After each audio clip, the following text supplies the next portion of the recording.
Ladies and gentlemen, this is the main event of the evening. Presented by Carolina Lightweights. Come get with us. When the action begins in the studio, our referees for tonight's event are Elgato Azul and Carolina Real Streamers.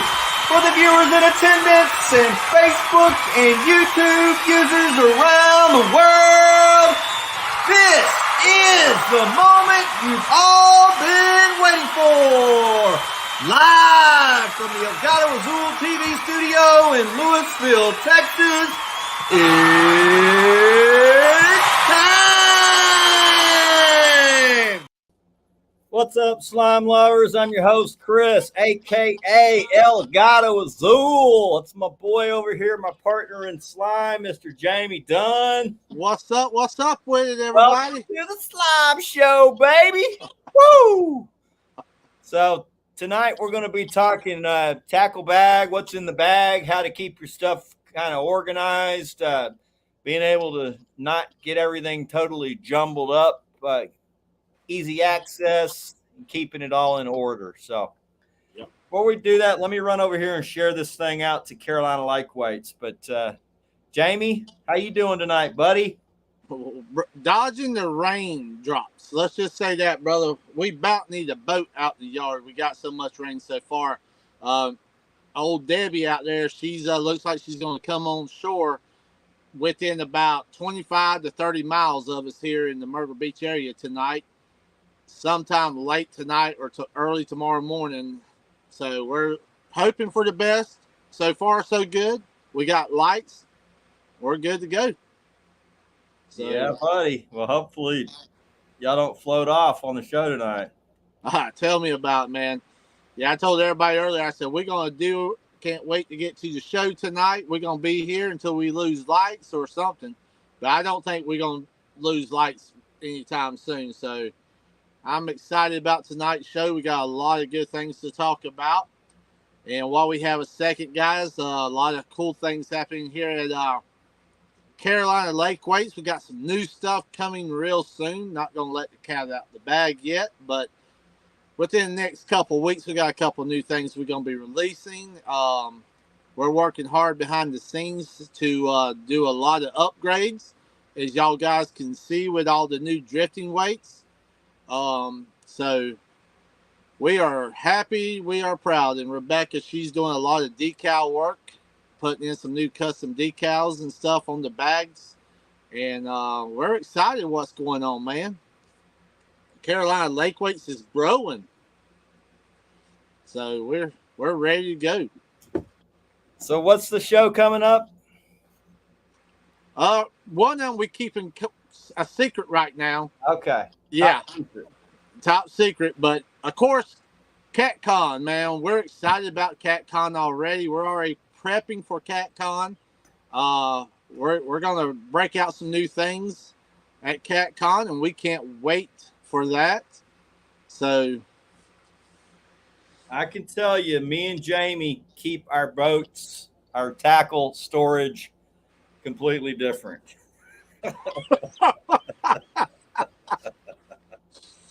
Yeah, we were talking before the show. It was hilarious. I told Chris, he said, man, where's your tackle bag? I said, about all 300 pounds of it is still sitting in the truck.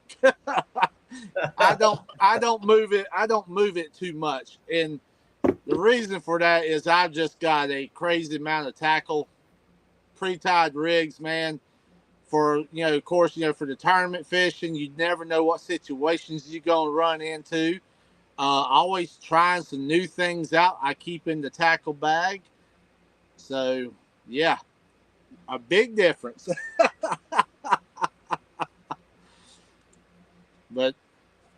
And guys, I'll also let everybody know in chat, man, feel free to chime in. Let us know, any questions on chat tonight and stuff. We always, if we miss anything, we don't mean to. Chat can get kind of wild sometimes. So if y'all guys have any questions about anything, definitely let us know. I'll try to keep an eye on it on My Is there side. anybody in here from Facebook? Because I'm looking at my page and I don't see the damn live on my Facebook page. So is anybody in here from Facebook tonight?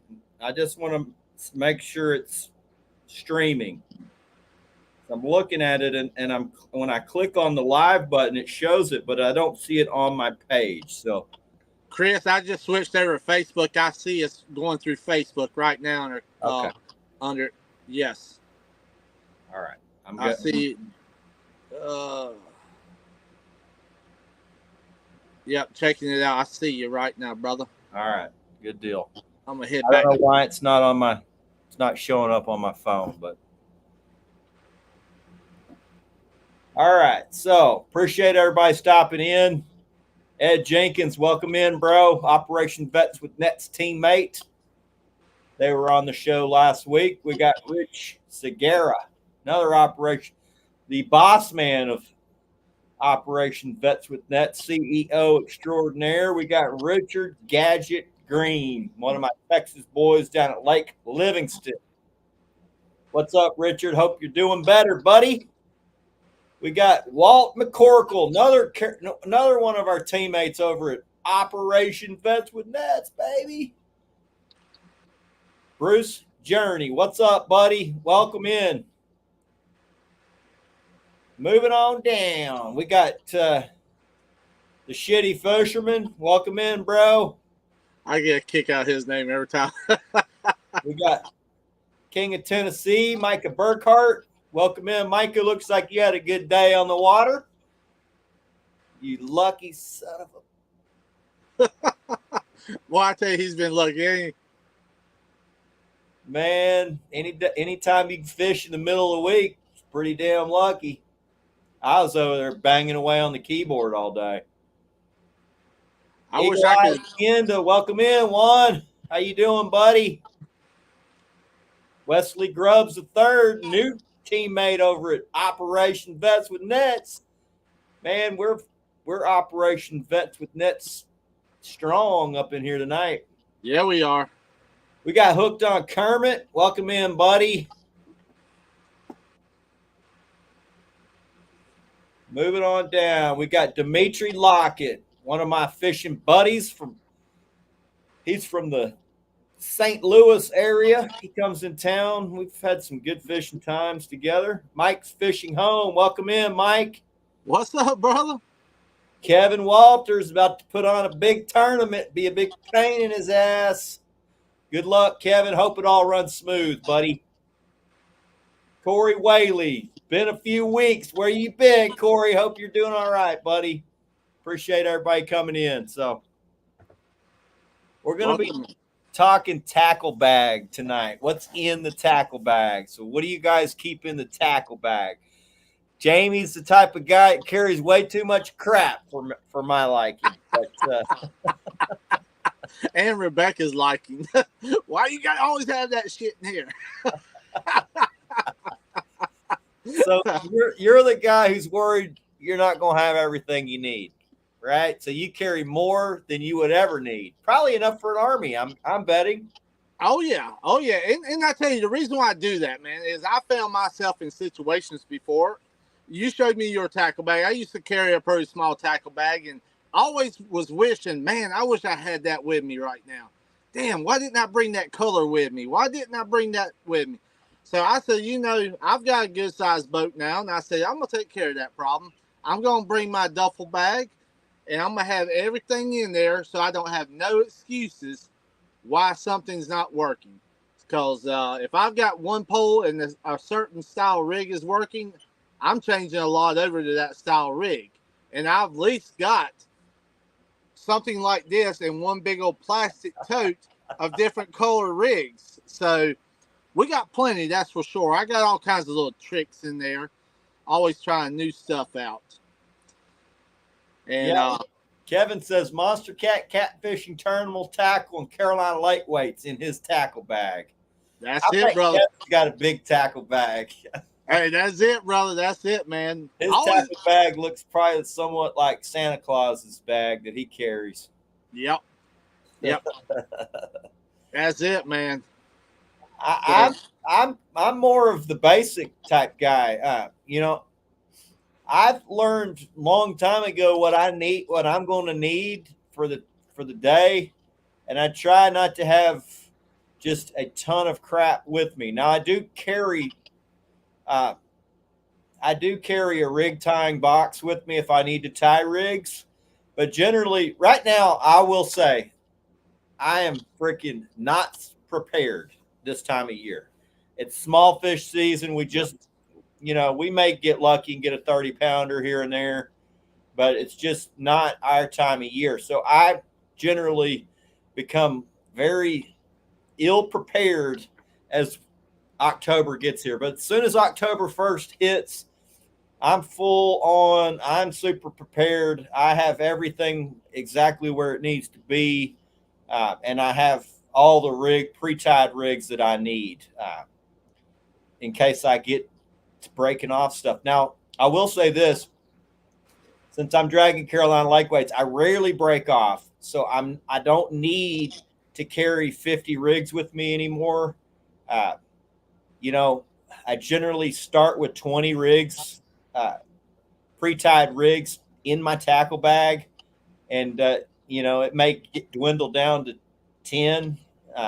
And then once it gets down, I'll retie. But and Chris, if I'm out there and I get bored, I've got crimping tools. I keep all that. I got big old spools of line, and I'm always creative, man. I always trying new things out on a couple rods. So all that's in my. There you go. So I keep this. This is just dragging weights. I got 4 of those on my boat right now too. But Jamie, this holds enough dragging weights of Carolina lake weights that it would last me 3 years. I could go through this. It would take me 3 years to go through this box. I'm not even kidding. It would take me 3 years. But wow. I keep, anywhere from 2 ounce up to 4 ounce. I don't generally use over a 4 ounce, but I do go up to 4 ounce from time to time if I'm super deep. I'm trying to pin everything down. I'm in big water. But 2 ounce is basically what I'm using 90% of the time. So that's what I keep my dragging weights in. Now, I don't anchor a whole lot. So in my boat, I keep for anchoring on my disc weights, I keep 2 of these. And it's probably got 50 to 75 weights of anywhere from 2 to 5 ounce disc weights. Yep. I got 2 boxes of those, and that's enough to supply me for several years. And what I love, Chris, is ever since everybody knows when we go to tournaments, they know when they see us roll up, they're like, hey, man, you got some of them extra rigs. You got some. So that's also in my tackle box, Well, I do carry extra for just to throw to my buddies. Yeah. They pull up. So, like, man, how are you dragging through this? I'm like, here's some Carolina lake weights. Yeah. And Rebecca's like, everybody knows, man. So we show up, I got spinners. I've got all this. I got pre-tied. So all that too. Yeah. So I like to have all my rigs pre-tied. I don't. Yeah. I generally, man, I don't even remember the last time I tied a rig on the boat. It's been, I don't know. It's been probably 10 years since I had to tie a rig on the boat. I just don't like tying rigs on the boat. There's nothing worse than being out there in the waves and you're trying to tie all this stuff. It's, and it just sucks, man. I just learned a long time ago to have everything ready to go. But I generally, everything that I take to the lake can fit in this bag. And I mean, it's got all the basics from what I need. It's got, I usually carry about 20 pre-tied rigs, and that's along with the 10 rigs that I carry on that are already tied on. But this is my rig tying box, and I keep this very small so that if, like, when I'm tying rigs at the house, I take this out, I pull out my leader line, my leader line is Structure Cat 80-pound monofilament leader line. I got this. Got my box of high seas crimps.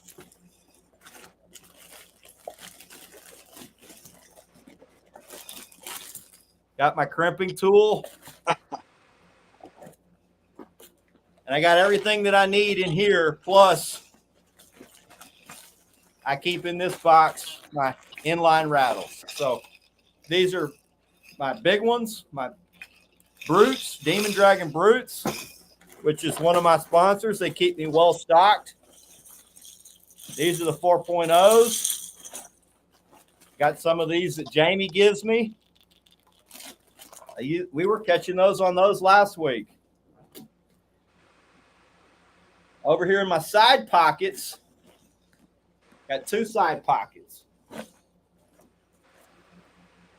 Side pockets, one of them is just for inline rattles. So I got these little whirly birds.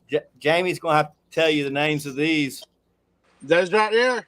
Let me grab them right here. Here we go. Look there. The shockwaves, guys. That's the shockwaves. Okay. Yep. Got some of these. I Hey, use Chris. all of them too, by the way. I use them all. They all catch fish. That's it. That's the Sunners. And Use Chris, the you Sunners know, why are you showing that? You know, I try to keep a little bit, but I have to take a lot in my bag because everybody wants a bunch of Carolina lake weights. got this variety pack you gave me of Rattle Daddies? Yep. Rattle Daddies. And I also used quite a few of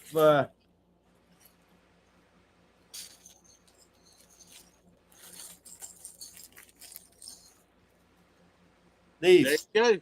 There you go. The Carolina Twisters. Twisters. There you go. Keep those. I can rig up if I need to. I can bring this whole bag onto my kitchen table and rig 20 rigs. It takes me to do 20. Generally, I don't have to do 20. If I do 10, it takes me probably about an hour to do 10 rigs. Yeah. I'm not fast like Jamie because I don't have the time as much. But yeah, and like I said, we give away so much at some of these boat landings at some different tournaments, man. We give away. We try to help out, so we do take a lot of extra.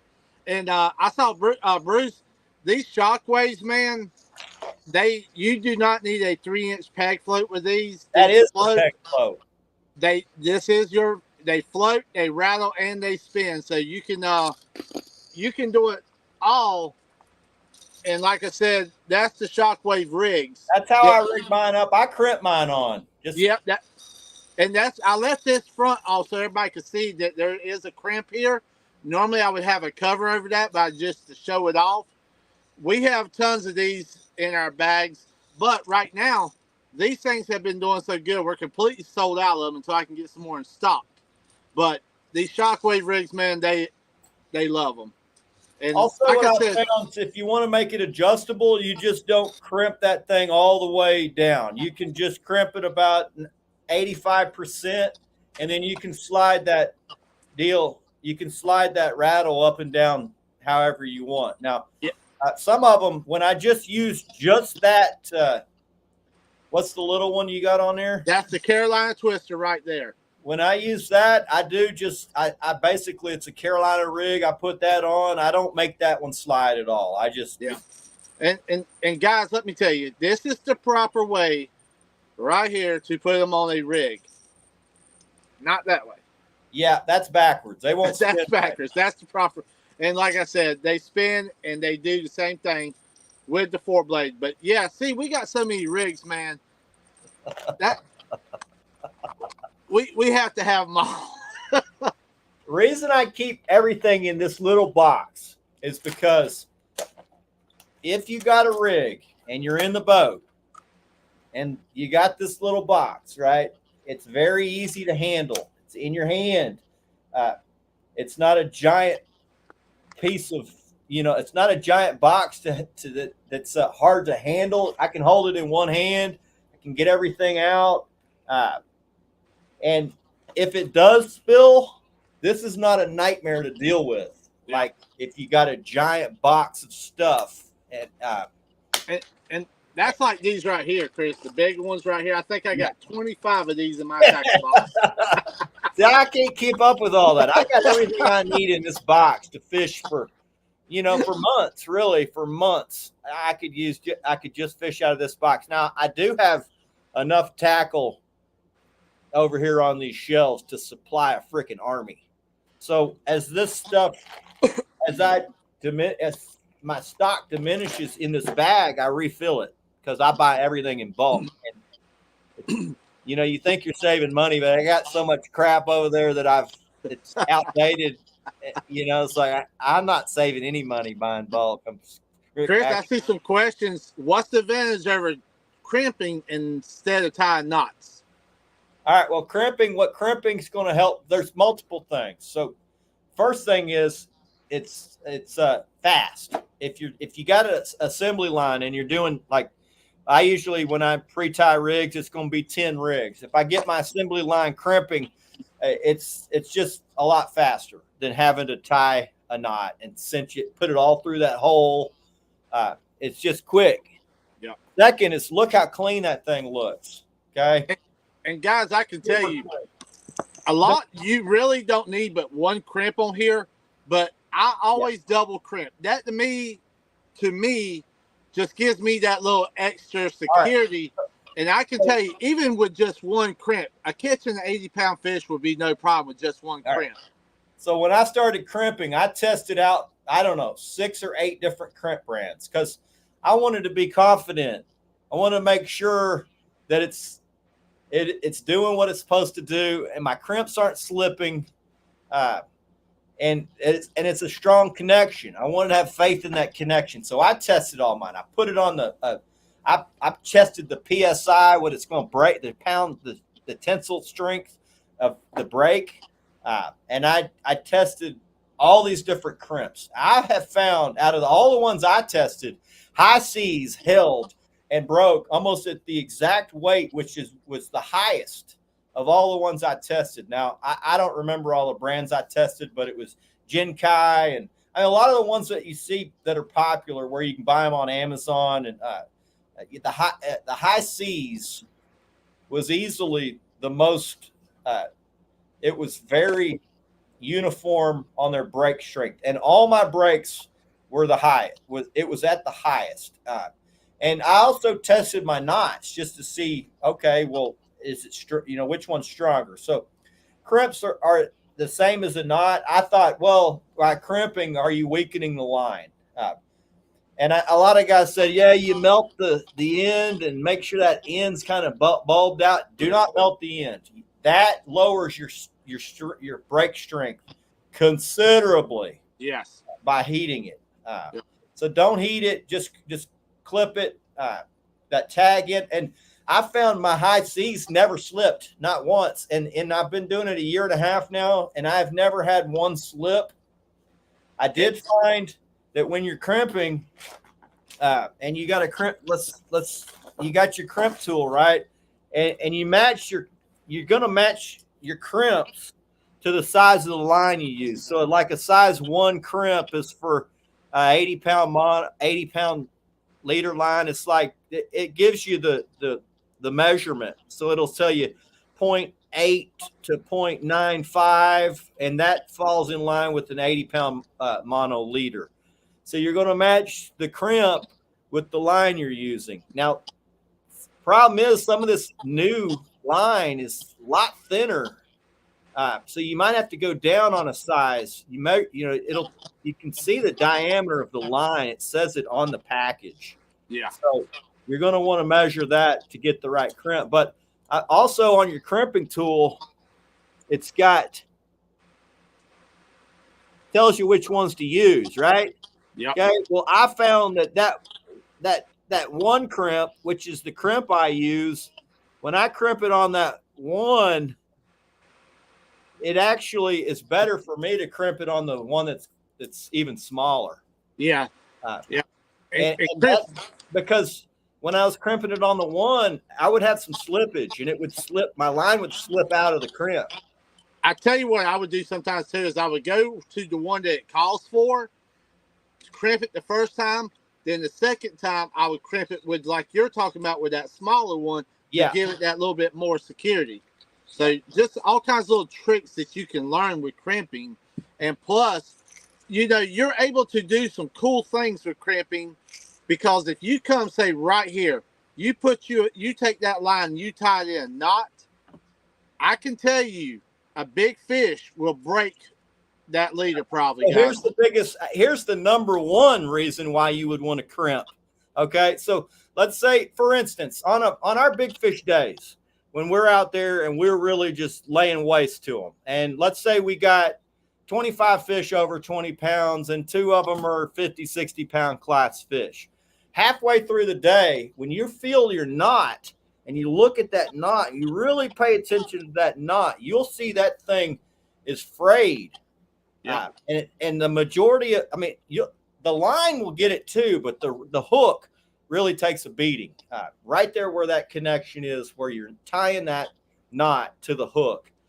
And a 50 pound blue cat, their tooth patch is like 50 grit sandpaper. It literally is like 50 grit sandpaper. And if you catch, if you're on them really good, it just wears that connection out right there at that hook, because they're hammering that thing and then you're hooking them. So by crimping, you're not getting all that frayed stuff right there on that knot. When we would lose fish on a big fish day, it was not because my knot was failing. It was because we were wearing out that connection right there with the tooth patch. And since switching about a year and a half ago, I've never, you just don't see that. You never break one right there anymore. If I don't think we've broke one at the leader since switching. And I tell you guys, if you do crimp, and you're not putting knots right now, once you start crimping, you will love it. I can tell you, will love that's how much. The thing. Once you do it, you're one session and one fish, and once you get the confidence, okay, my stuff's going to work, I'm not questioning all my crimps. Because when you first do it, you're going to be like, when you get a giant on, you're going to be like, damn, I hope this freaking crimp holds, man. But I didn't have to go through all that. That's just what my saltwater buddies told me. And so I did a strength test just because I wanted to know before I lost my biggest, baddest fish. And so I was confident going into my fishing that this is going to hold. And Jamie's really who turned me on to it. He's like, man, you got to try this crimping. I think you'll like it. It's really, if nothing else, it's really clean. I know how you pride yourself in the way you tie your rig. So it just try it. So you guys that aren't crimping, if you're using 80-pound leader, which, you really should be using an 80 if you're a trophy catfish angler, 80 or 100. Yep. If you're using that, crimping is the way to go on that connection to your swivel. And I can tell you guys, once you do it, your worries about losing a big catfish will go out the window, because right now, I hope my leader's holding up right now anymore. That's it. It never crosses my mind. I know that crimp is going to hold with no problem. Yeah. And I don't even worry about the abrasion. Now I will check it for when I'm slinging baits. Your bait will helicopter in, and sometimes your hook will nick. Yeah. So I do still check for nicks, but abrasion, that doesn't concern me, because usually if you're losing a big fish, the abraded part is right there at the knot connection, because that's where it's really catching and ripping when you're catching big fish. So that's it. Steel cable, I used steel cable about 10 years ago when the brand of stuff I was using was switching to steel cable. But the problem with steel cable is you can't tie a snell knot to your hook. There are knots that you can tie that are similar to it, but it's just, to me, they were all crimped. The crimp was also at the hook, which I don't care for. I want my hook snelled, so I still snell my hook. And that right there, if you stop and think about it too, Chris, that's like the cable. You know, it's good for me if I'm going to salt water for some things, or I've been going, you know, like for big gar or something. But you know, like you said with catfishing, you know, I've always liked that where it can be, you know, that leader at 80 pounds to me, that fish or that bait's actually acting more lively, more natural.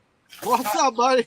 Hey, yeah, got my computer wet.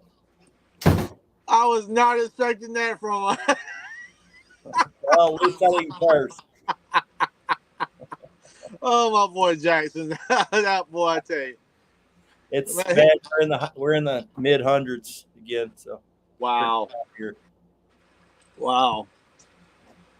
But yeah, man, like I said, guys, if you haven't crimped, let us know what you think about it. Definitely try it out. I can tell you, you will like it, and you'll see how strong it definitely is. Yeah, Dan, crimping came from the saltwater guys, so that it just is a lot of the stuff we use now is because of the saltwater guys. So, setting hooks and crossing eyes says 80-pound big game. I used 80-pound big game for a long time. It's good line. I moved over to Mad Cats because I switched to their line, and their line is, I'll tell you right now, that Mad Cat's line is far superior to big game. I used big game for 30 years, but the Mad Cat's line is far superior. So I never really have had issues with leader line, with catching catfish, but I figured if you know their mono for their 30-pound main line is that much better, then why not just use the leader line too? So I can't say that I had a problem with big game leader line ever. It's leader line to me. It's all pretty much the same. Only issue I've had was the small. I'm not going to mention the name brand, but there is a brand that's super popular that's thinner, a real thin diameter.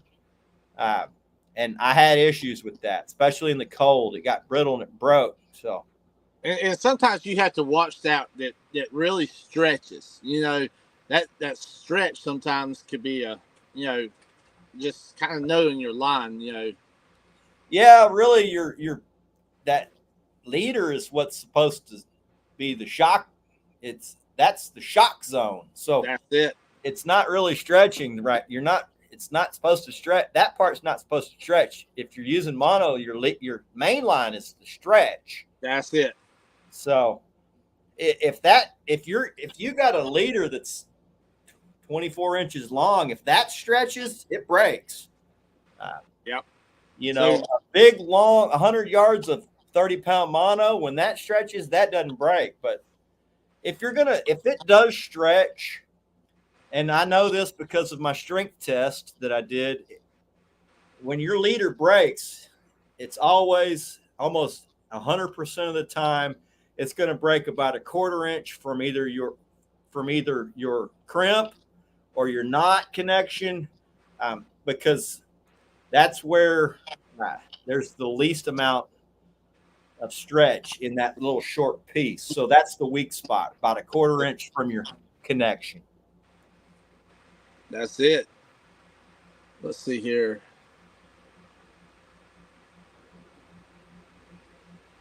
Yeah, Richard, your main line swivel makes a big difference. Yeah, that's where I do my crimp. Yeah. It seems like, I don't know, when you're dragging and you're long lining, you're going over stuff, that connection takes kind of a beating. And Chris, like we were talking about, a lot of people might not understand too, is you can go too big right there at your let's see here, where you're putting your drifting weights. You know, a lot of people like going big on their, not crimps, but your shit. Let's see here. Your clip? Your clips, yes. You know, a lot of people goes way too big, guys, and I can I'll promise tell you right now, that's where a lot of guys are hanging up and losing their trap. I got tongue tied. That shit. I'll tell you right now, that if you're going to lose your crap, it's either going to be on your clip or on your hook when you're dragging Carolina lake weights. I've done it enough now where I know that my Carolina lake weight comes through it, and I can feel it, because if you're in something and you feel that thing release, it's that slingshot where it either sucks your hook down, but also when you're breaking off in the lake, usually whatever you've hung up on, there's been a lot of other dudes that hung up on that same thing. So I know, because I've pulled up whole stumps with slabs on them and little Georges and all kinds of jigs and big giant balls of mono attached to it. And so I know, because when I pulled it up, it was that clip that was hung on that ball of mono. And when we're talking about these clips, this is what I'm talking about. And I know this seems to be a popular clip that guys use. They call this one for braid because it's thicker. The problem is look at that piece that hangs off it right there. So let's say you're dragging the stump field and there's been a bunch of bass guys up in there and all kinds of guys jigging for white bass and all kinds of stuff. If you run across a stump that's got a bunch of mono on it, what do you think's going to get hung? This freaking thing right here is going to be hung up. You're going to lose your crap. And guys, that's why you see this one right here. When we send out 2 ounces, 3 ounces, you get clips on top of them, the smaller clips. That's why you see us use these on those. That's the ones I like to use. And I use one that's actually even smaller than this. This is just a cheapo that I get. Yeah. This one is very small compared to that other one. The ones I really like to use, these are extras. Let me pull the ones out that I'm actually using. But yeah, you got to watch, like Chris was showing you. Watch this piece right here. I'll tell you why I also like to use these over the others. Let's say you do get hung up on that. Right? That one I just showed is not coming off. It's not breaking free.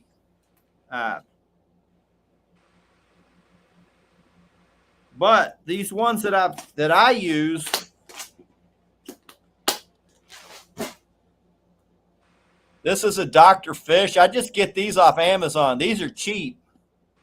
I think these are similar to the ones that Jamie uses, but this is the smallest clip you can buy. Yep. And guys are like, yeah, I get the biggest, strongest one I can buy. That doesn't work for me, because when you get hung up, this thing right here, this will break. See that little plastic deal right there? You can actually get a lot of your crap back by that little ring breaking.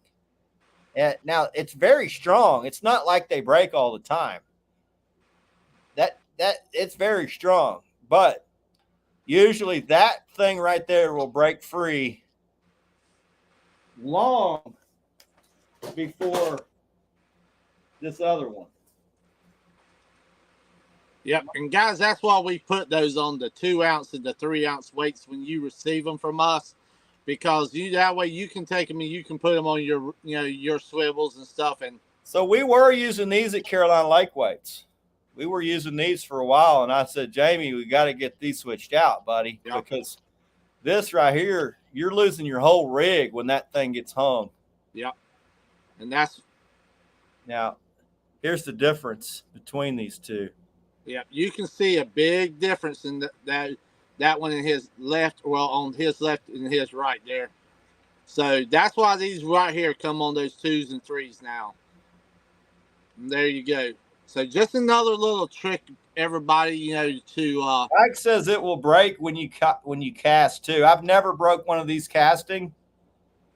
That don't ever break for me, but I've been using these for, I don't know. I've been using this style on 8 or 9 years.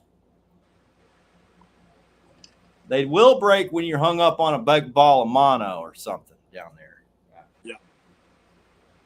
And I will tell you another little trick too, guys. Let me tell you another little trick. Once you put this on that you want on, you can take your pair of little pliers, take right here and bend that on over a little bit more to help give you that little bit more security also. So if you'll take you a pair of needle nose and you'll just take it right there and just bend that over a little bit more, I can promise you. I'll tell you right now, if you use these over these, you'll lose 10 rigs for every one of these. 10. $100 worth of crap. That'll save you, just by switching to these, will save you $100 for every one of these you lose. Yep. Yeah, that is a big difference, Richard. It really is, man. But just little things that you know, to pay attention to, that gives it that little bit more. You know, you're not going to allow that to get hung up. It's going to help you even more when you bend that over. Using a smaller clip's going to help you a lot more.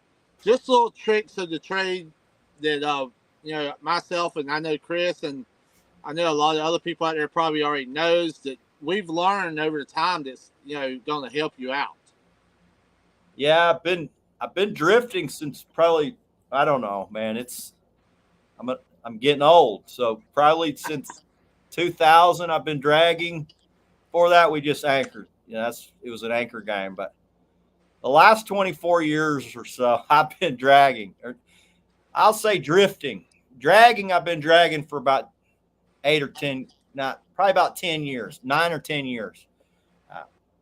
Before that, we just drifted. There was no dragging, but. And that's just like this shockwave, guys. Something else we learned. I mean, we build all these right here in-house. You see the point right here, how it's curved. That's going to help you. Say if you're coming up to a log, you're right there. That's the reason why we do that. It's going to help you, give you that lift over that log even more also. So when you take that, you're not getting hung up. Mike, the brand I use, and I mean, I hate to, you know, Jamie uses something different, but these are Dr. Fish. They come in blue and black. The black are a little bit bigger than these. I like the blue ones. They're the smaller ones. And see, Chris, now when I'm using on my regular, that's what I'm using. But for all of our customers, we do it as an extra little benefit for them. You know, basically we're giving you the right tool on the end of your drifting weights. That's why we have them that looks like this. So when we put that on the drifting weight and you get it, you already going to have your small clip like this. Now you can go ahead and, you know, go right to what Chris is showing you right there. It's the exact same one, just without the smaller piece. And I can tell you guys, that's going to help you out. It really will. So what's in this little handheld box that I got? I'll show you guys kind of what's in it. I just keep the basic stuff. It's let me pull it up here. I took a picture of it to show you guys. That's what's in my basic box. So top left corner are Roscoe swivels. They're 175-pound class swivel, made in the United States. You know, it's probably overkill, but that's what I've always used for ever since I was a little kid, I used Roscoe swivels. So I just always thought I got to have this, you know, heavy duty swivel. And, you know, they're great swivels. I've never broke one. Not to say that I wouldn't break one of the cheap ones. You know, like they would never break. Maybe they wouldn't, but I don't know, because I've always used Roscoe swivels. Next to that are my plastic spacer beads. I'll use those a lot on just making dragging rigs. Below that is rubber bumper beads. I use that for my sinker slide connection so that it's not bumping against the knot. Again, I don't know that I really need that, but I've been using that for about 10 or 12 years. And, you know, so it's just part of the rig now. And, you know, maybe it helps, maybe it doesn't. I don't know. But I don't break off there at that connection either. So below that are the Rattle Daddies. You can buy those from anywhere now. Carolina Lightweights has one called the Rattle Daddy. That's these little balls, the little rattle balls. I use those. And I also use the Carolina. What are the Carolina Twisters? Twisters. Yep. Next to that is a little secret Jamie showed me, a little stump jumper. You can put that in front of your dragging weight. Helps you get through some stuff. You can also put that in front of your hook. If you're dragging real stumpy areas with timber, stuff like that, it'll kind of help ricochet your stuff off of that stuff so it's not hanging up so easy. I do use that when I go to a really timbered lake and I'm going to drag next to the timber, or if I'm in a stump field, I'll use those. The tassels, those are my teaser rigs. We've talked about those on the show before. Kind of something most guys aren't using, but I'll use it. To me, it's effective on days you don't have a giant, you don't have enough really big baits, and you kind of want to put a bigger silhouette on a bait just to make it look bigger. So I use those. It gives it a little action. Those are saltwater teasers, and I've noticed now that there's other guys now that are using them on their rigs. So, yeah, we've been using those for about 5 years. I don't use them on every rig, but I do put them on a few. So, Chris, now that you showed it, I was sitting here laughing while the picture was up. I was sitting here laughing because, we were talking about this. We were showing each other some of the rigs, different rigs that we haven't even put out or anything, but we've been, trying out. And I'm gonna tell you guys, we've got some pictures of these things, where we catching good catfish off of them, and just different things that we work on. When I get bored, I try different stuff, and I was laughing at Chris because I'm like, yeah, that looks just like one of my bins right there. And I know guys are like, what in the world is all that? What they got in their tackle box? Well, guys, there you go. Yeah, guys, all I can say is don't be afraid to try new things. A lot of the stuff that everybody's using now. When we first started using it, guys would laugh at me. I'm telling you, they would laugh at our rigs. They would laugh at planer boards. They laughed at rattles. Now everybody's using them. So don't be afraid to try new things. Catfish, a lot of the stuff we're using, they use in bass fishing, and there ain't no cut bait on their rig. They're catching these big catfish on a spinner bait. What are they attracted to on that spinner bait? It's got to be either the skirt or the spinner. Why not? I mean, at a certain point, we're going to keep evolving. So don't be afraid to try new things. Another thing I'll use are these Roscoe swivel scissor clips. And what I use these for is in the winter, I really like to use these if I'm travel fishing and I don't know exactly the rigs I'm going to be using for the lake. If I feel like I'm going to have to move around, I might have to fish really stuff right next to the timber, and I want to pull everything off and put a different rig on. This allows me to do that. So this will be connected to the end of my leader line. And then this I can connect to my swivel so that if I want to change out all my stuff, I don't have to worry about that connection. I can just take it, clip it off, put another one on. Chris, hold that thought. I'll be right back, man. I got to go get some stuff. I should have done this before the show, but now I'll be right back. Give me a second. I might be a little wet by the time I get back. So, Richard, in catfishing, I'm not convinced about color. I don't know if it's color that's attracting catfish more than vibration and sound. I believe vibration and sound are something that's been overlooked with catfish for a long time. The new studies say that they use vibration and sound as their number one sense. I do know I've seen guys with live scope that are live scoping when they're when they've got rigs that are suspended under the boat, and they'll say 6-8 catfish will come inspect that rig and turn around and leave because they saw something they didn't like.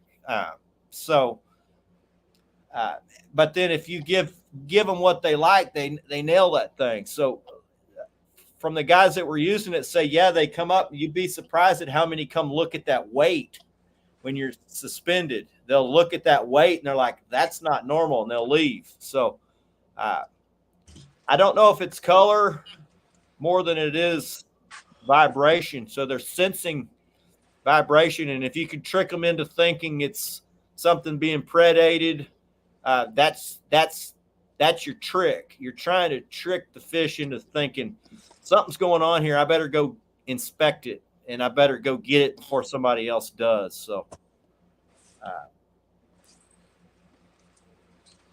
I broke out the big boy. yeah, Richard, a lot of us were bass anglers. I was pretty heavy into bass in my 20s, but I was also I guided back then, and we did a lot of striper fishing on my home lake, and we were catching giant blue cats. And before that, I would catch flatheads out of the river. But when we started catching big blue cats, striper fishing, I was like, well, hell, I'm going to start trying to catch these damn things because they're a lot of fun. That's kind of when the catfishing really started catching on around the country. And man, it's come light years. And guys, this is another one of mine. When I'm fishing brackish water, I've got right here. There you go. Little blue crab right there. And of course it's got the hook right here in the back of it. Yeah. And I've got a bait up here also. And I can tell you, this bad boy right here, guys. You telling the secrets now, man. Hey, we're gonna pull. Hey, we're gonna help our people out, Chris. We're gonna help our people out. That's why we love doing this show. And I can tell you guys, this is a rig that that we come up here at Carolina Lake Weights and stuff. And this is some of the stuff, guys. Y'all know it's coming down the road. Everybody's asked us, but there you go, man. That's what I use a lot in brackish water. I can tell you this bad boy has won me and Rebecca some tournaments. Hell, I'd eat that if I was a fish. There you go. To me, man. And up in the air it says, dude, I had a flathead look at yellow and red, then smash it in 3 feet in kayak.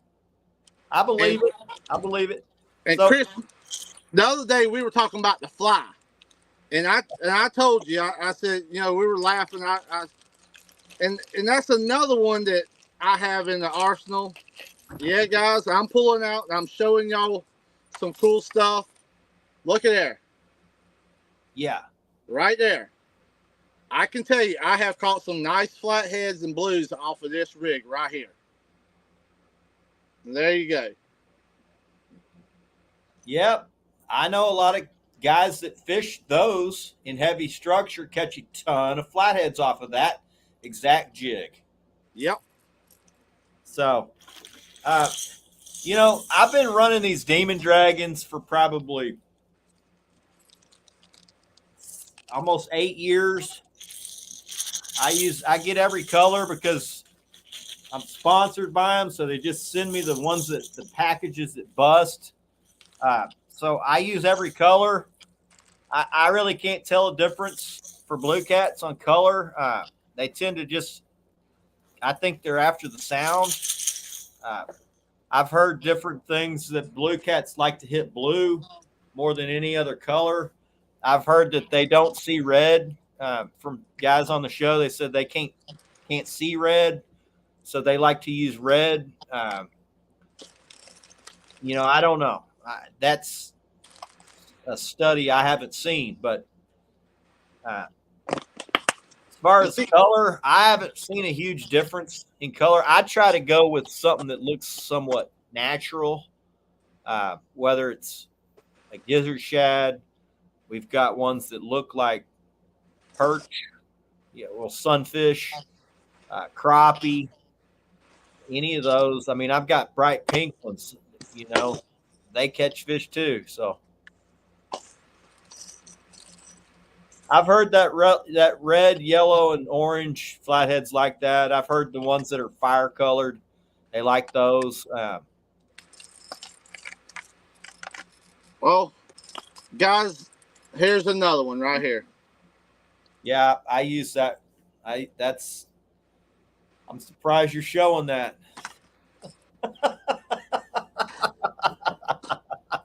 Chris, who knows what we're going to do here on the show, bro?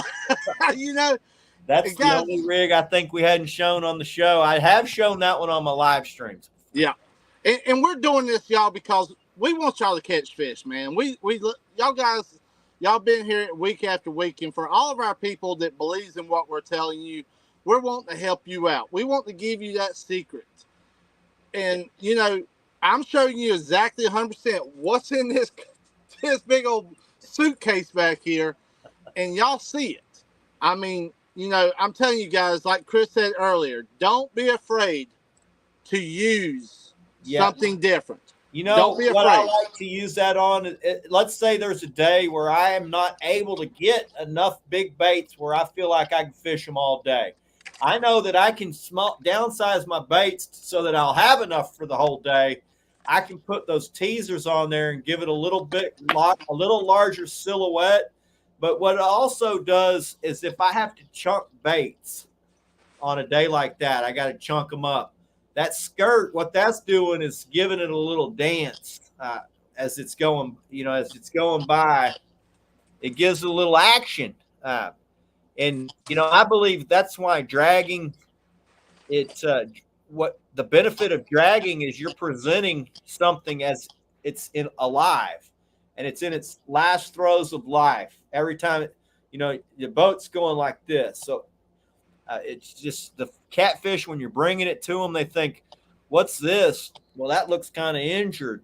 It's got a little life in it. I better get that thing before somebody else does. So, and guys, what's going to be so cool is now, Chris, I can tell you, we're going to see pictures of people catching catfish, and I guarantee you we're going to start seeing some of these show up.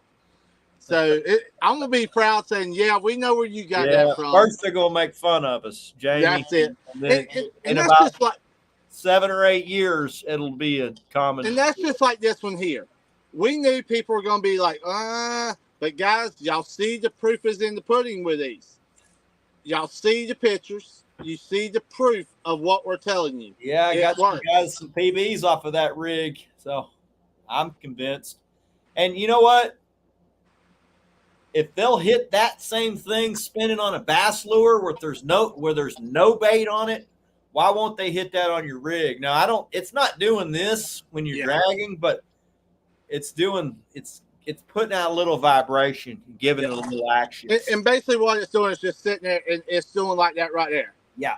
And when any little bit of light or anything, man, it's going to hit that shininess to it. What you think they're going to do? They're going to pay attention to that, guys. Yeah, they're going to look at that. Flutter in there over there. I'm going to go inspect it. Oh, look at that treat hanging behind it. I better get that.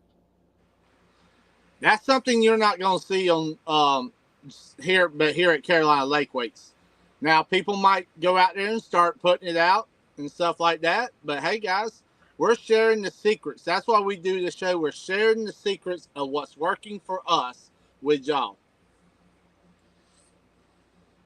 Yeah, I like helping my people, and I'm not going to tell somebody to use something if I don't know it's already worked. Yeah. It's been working. So and that's what we call thinking outside the box. And I'm going to tell you guys, I think outside the box all the time because I found it works. I don't want to be just like everybody else. That's why we do a lot of stuff different. I think certain days it doesn't really matter. I mean, a lot of fish are just going to hit it when it goes by, and they're really active and all that. But sometimes they need to be enticed a little bit. And I know when you entice them with all these gimmicks, what guys are calling gimmicks that are just out there to catch the fishermen, that ain't true, man. Because on days where all my other buddies that are just going off at the basic Carolina or the basic Santee rig, but they'll even have just a regular rattle on. They'll fish right next to me. I will freaking light their world on fire. At the end of the day, they're like, I'm like, how'd y'all do? They're like, well, we only caught 2 fish. How'd you do? And sometimes I feel bad to even tell them what we did because I'm like, man, you don't even want to know. And So guys, I know y'all did good. I heard y'all hooting and hollering. yeah, and there it is, guys, in the tackle box. Everything that we preach and show you, we have in our tackle boxes. And there's that right there. You know, it works. Y'all see Chris, y'all see us catch fish. And I'm telling you guys, this stuff works. Yeah, some of my buddies, when they see that rig, they're like, what's that? I'm like, well, we're about to find out what it is. And sure enough, our biggest 2 fish of the day, and I only got them on 1 or 2 rigs because I generally have variety. Or I'm not the guy that has all my rigs uniform, but we'll reel the fish in, and it's a 65-pounder, and my buddy's like, looky there, this freaking spinner rig, or looky there, it's a freaking teaser rig. Yep. I'm like, yep, Jamie's going to like hearing that. That's it, man. And like I said, you know, it's crazy that people thinks, but man, these little things, they work, guys. They work real good. Now I will tell you, just like Chris showed you in his right here. Sometimes I'll trim my stuff up. Sometimes I'll leave it a little bit long. But this sort of stuff like that, man, it works well. It really does. Yeah, you don't have to run it all the time, you know. But on a day where things might not be going your way, sometimes it's good to have some of these in your bag of tricks. To me, I've tried a lot of different teasers, and this is the one that I like. This is a saltwater teaser. These aren't cheap to get. Somebody has to hand tie these freaking things. It's got a brass eye, nylon string, mylar tassels. Yep. This one's blue and silver. I mean, that makes me want to nail that thing. So what I'll do is I rig this the way I rig this. I put it just like Jamie had his rigged. So I'm using a 10-aught hook when I'm rigging with this thing. This is the Action Jackson signature hook from Carolina Lake Weights. Put this on my main line. It's going to go right like that. My bait's hanging right here. Yep. This is just dancing in the water. When you see this in the water, it's not just sitting there like that. It's doing all of this. Just adding a little action. And Chris, you know what I love, man? I can tell since we started probably the show, I can tell some of the ones out there sitting there going, damn, man, what in the world are these guys doing? But, you know, guys, I know a lot of you might be laughing, but, you know, y'all see the proof is in the pudding. The proof is in the pudding, man. Yeah, a lot of people laugh, and then when they come fish next to me, they ain't laughing. I'm the one laughing. I'm laughing. That's it. You know, so. And we guys, we don't hold nothing back from y'all. Like I said, we're a show that pretty much, you know, we break down the magic part of it. We show you the behind the scenes of the truth that works for us. And we know if you probably tried it, it would work for you too. Richard said he calls them pom-poms. Yeah, so up in the air, that is a salt. The name of that skirt is a saltwater teaser. Yep. And it's like they use it on trolling rigs, just to add a little pizzazz to either a dead piece of bait that they strap on there.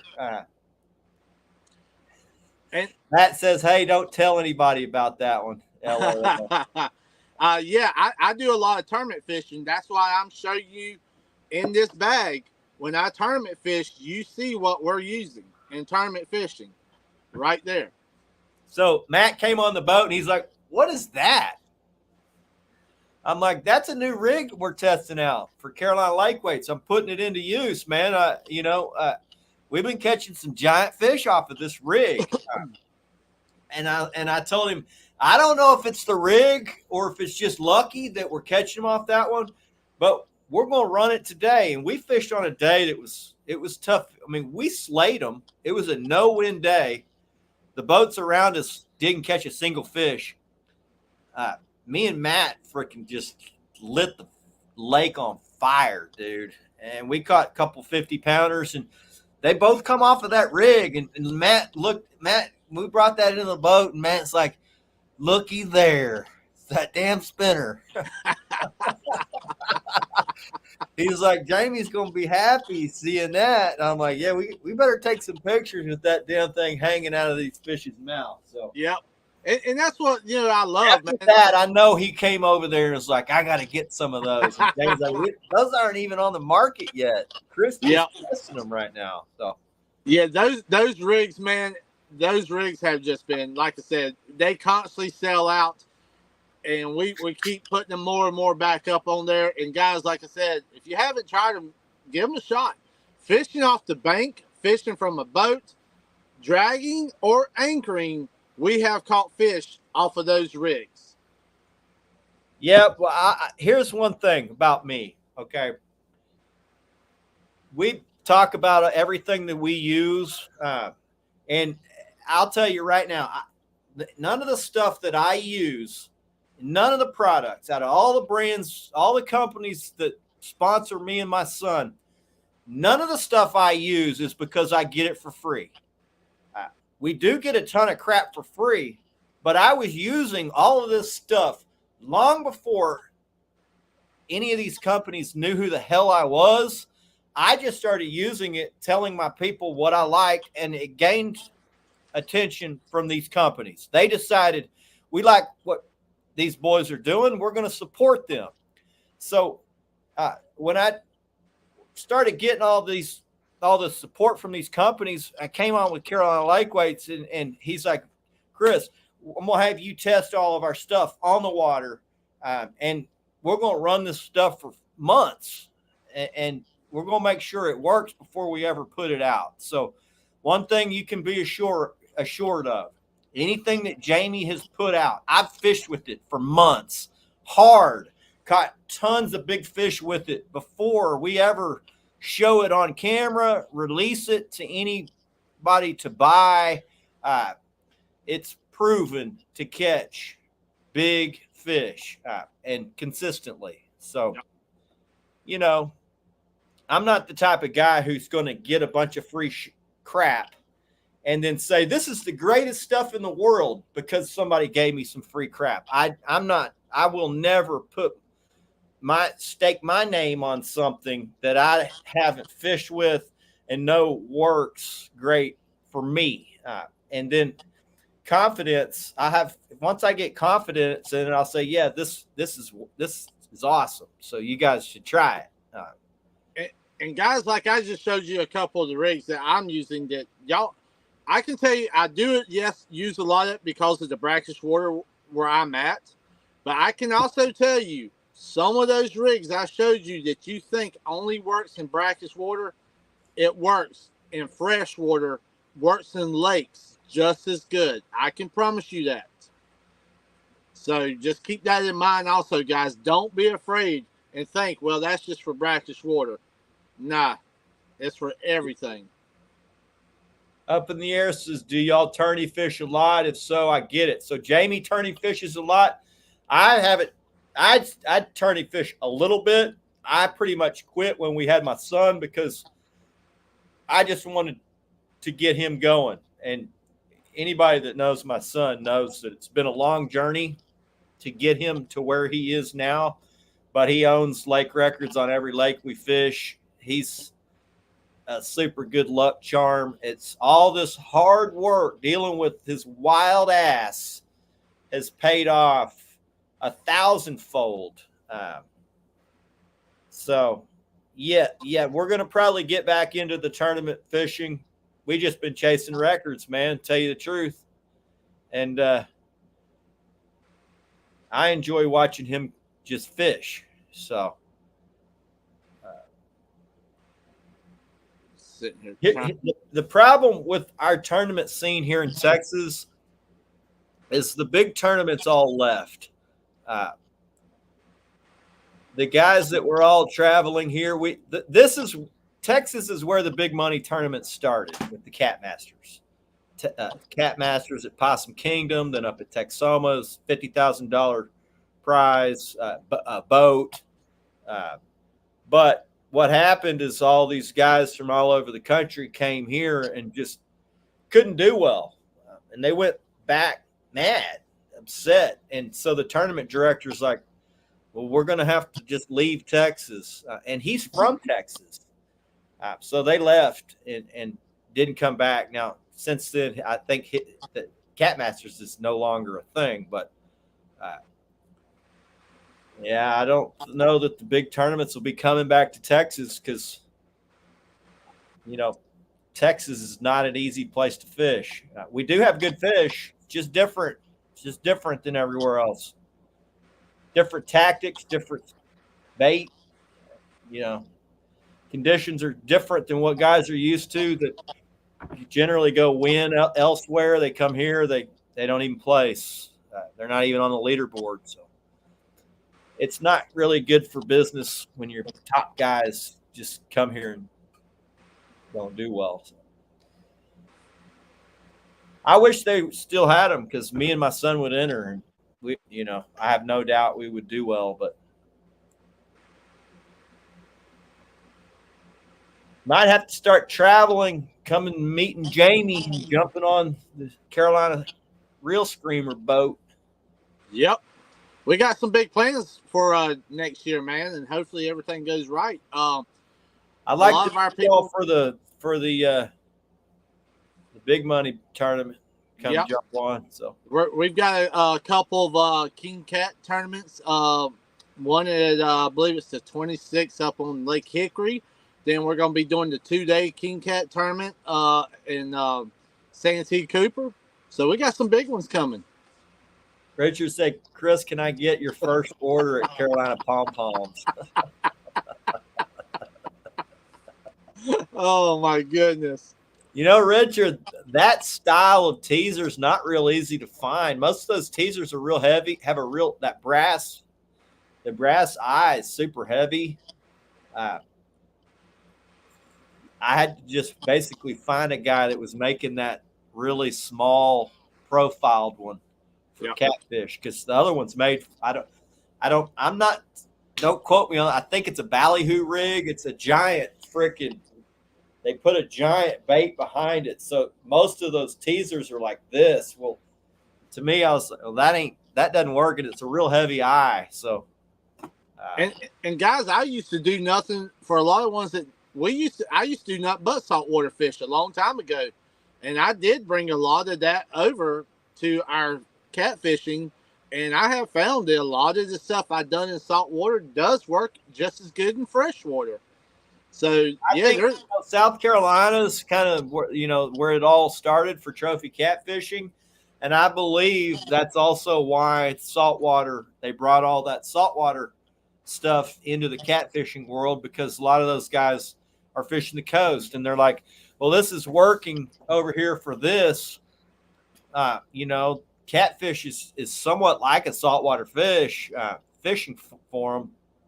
So why not try some of these techniques that work for saltwater and rigs and hooks? I mean, when I first started fishing for trophy catfish, we used kale hooks. They didn't even have circle hooks for catfish. It's not even a freaking thing.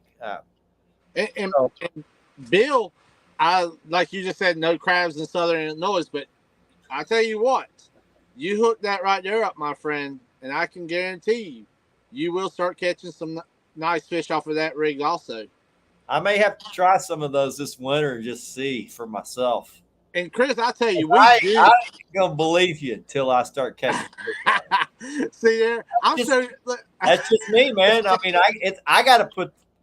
You tell me till you know you To tell the blue in me the face, but till I start catching giants on it, then I'm like, oh, okay, because I didn't believe in that blue tassel, that blue yeah. teeth. I'm like bullshit.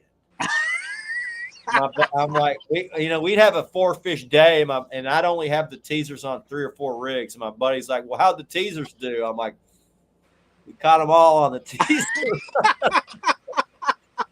Like, told you so. Yep. Oh man, and this right here, guys, y'all can find them pretty much anywhere. It's just little flies. You can get them in different sizes, and I use this as a teaser on a lot of structure around flathead fishing. And I just showed it to you guys on a rig and stuff like that. And that right there, I love using that rig around a lot of flathead. Richard says he's removed the rubber pom-poms from bass spinning rigs and installed them on his catfish rigs.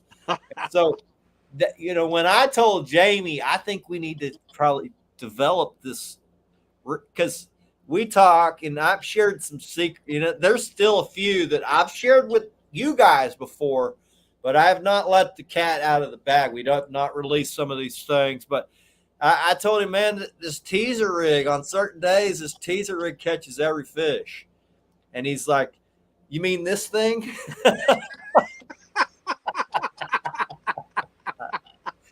And he was using it too. So he's the only guy I've ever known that's used it. But since then, I think 2 years ago at CatCon, Jamie come up to me. He's like, look at this, Chris. Somebody's using our teaser rig. It's hitting the market, He's like, but they're not putting it on the bait. They're putting it below. They're putting it on on a hook with the teaser on the hook with no bait on the hook. I'm like, all right. Well, I mean, I think I could do away with that bottom one and just put the teaser. I mean, to me, why wouldn't they hit the one with the bait with the teaser? I said, I think that bottom one's just a hang-up problem. I mean, maybe for suspending baits, but way I fish, man, I fish right next to the stumps a lot. I like to find the timber line and then move off of it about 100 feet and drag that, which puts me actually into it sometimes. So, and guys, what we just showed will be coming to Carolina Lake Weights sooner or later. So yes, that will be coming. Patrick says, I've took Friday off work because it's going to be 90. Party time, man. Might actually have a shot at catching a good fish.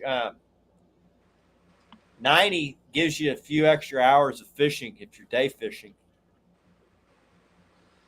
So yeah, Richard, the pom-pom rigs, they will be coming to Carolina Lake Weights sooner or later. We just got so much other things going on. We hadn't released some of the secrets, but I guess now you know some of the secrets. But yes, some of this stuff will be coming with a little bit more tweaking, just a little bit more tweaking. So stand by, guys. Yeah, we still got a few tricks in the bag. I've showed some of my guys, but Kelby, what's up, bro? Welcome. One of our Billy.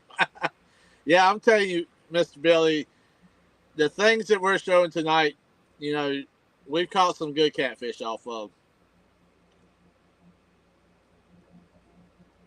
Yeah, what's coming next? I mean, I don't know where it goes from here. It seems like, I mean, there's always going to be room to improve, but I'm like, damn, now we're using all these saltwater techniques. I feel like the saltwater game's been doing this stuff for 50 years. Yeah. It's now hitting catfishing in the last 5. And a lot of guys are apprehensive to use it. They're like, "Oh, I catch fish just off my basic rig." I'm like, yeah, you catch fish off your basic rig until the day you don't. And then what do you do? Like, that's when a lot of this stuff comes into play. It's on that day where you're getting your ass kicked, where it's in bluebird sky days, no wind days. It's all of that factors into what we're showing. That it's days like that where I get bored on the boat and I'm going through my 300-pound tackle box. And I'm going, well, I'm going to try this, and bam, it works. Okay, well, let's keep using it. Let's test this bad boy out. For 6, 8, 9 months or whatever. Let's make sure it's not a fluke. Yeah. So that's the things that we go back to the drawing board, and we're like, okay, people are going to laugh at it, because I can tell you, Chris, I have come in from some tournaments. I like putting my socks over on my rods when I come in for a reason. Sometimes I forget, and people are looking at myself like, what the heck is that? They're laughing at it. Like you said, they're pointing at it going, what's all them colors? What's all this crap? Well, let me pull the fish out. We'll see. Magic Green said, I shouldn't be telling you all my secrets. I'm on my 7th beer.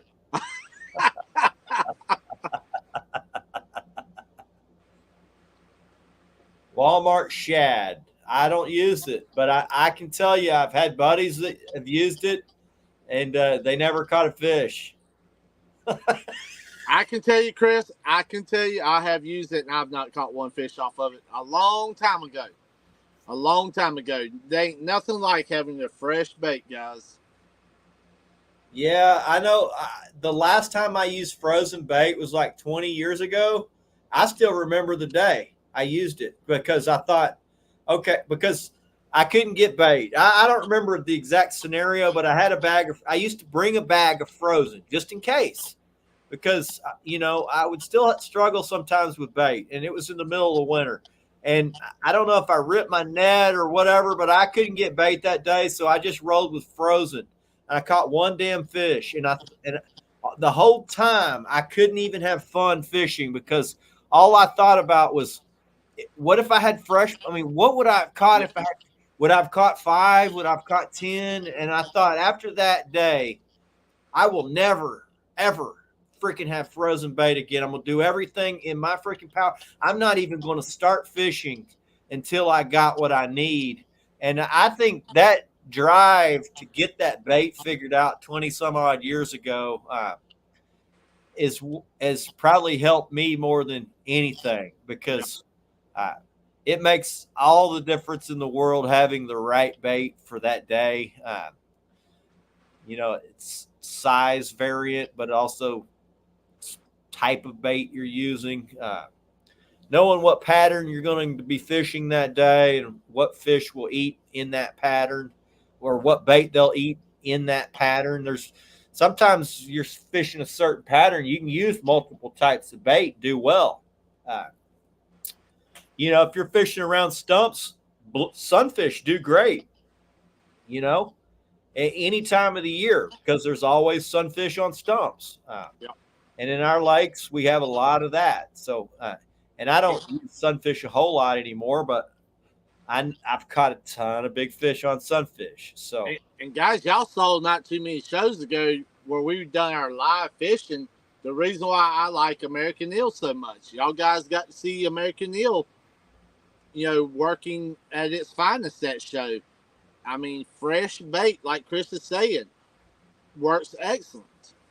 A lot of our lakes, they do have, most of our lakes have a lot of carp, buffalo in them. So carp, generally a good bait year round. It's real stinky. It's an oily, bloody, stinky type of bait. I like to use carp if I'm fishing around a lot of gar, because gar feed on carp and they injure them a lot. And so when I'm around, when I can see a lot of gar feeding on adolescent carp, so, on your graph, you'll see carp 8, 10, 12 inches long. Those are what I call baby carp. If you can find gar feeding on those, you can find a lot of 40 plus pound class fish feeding on those. The 280s that we got up at Texoma were around alligator gar, and there was a shit ton of them up there feeding on carp, and there weren't any small fish around. Anything under 40 pounds will not get around 150-pound gator gar. They're out of there, man. But fish over 40 pounds, they're not in fear of getting eaten by that big gator gar. They're actually following them for easy meals because gator gar, they're not real efficient eaters. Any gar is not a real efficient eater. They attack a lot of crap before they actually get one. So they're injuring stuff all the time, and catfish like to hang around and catch them. But they are bigger fish that are around them. So I use carp a lot if I'm around them, if I can get it. Juan says Patrick's going to be a carp dealer. And, I've got friends that do deal bait. Carp's one of them that they deal. So, and Chris, another thing too, like I was saying earlier, when we go to tournaments, man, we got all kinds of rattles that people like, man, I need some of them right there, and that's another one that works real well right here, man. Yeah, that's the gizzard shad right there. Yeah, I use a lot of those. Yep. They call that the high fin blue on the Demon Dragon rattle that I use.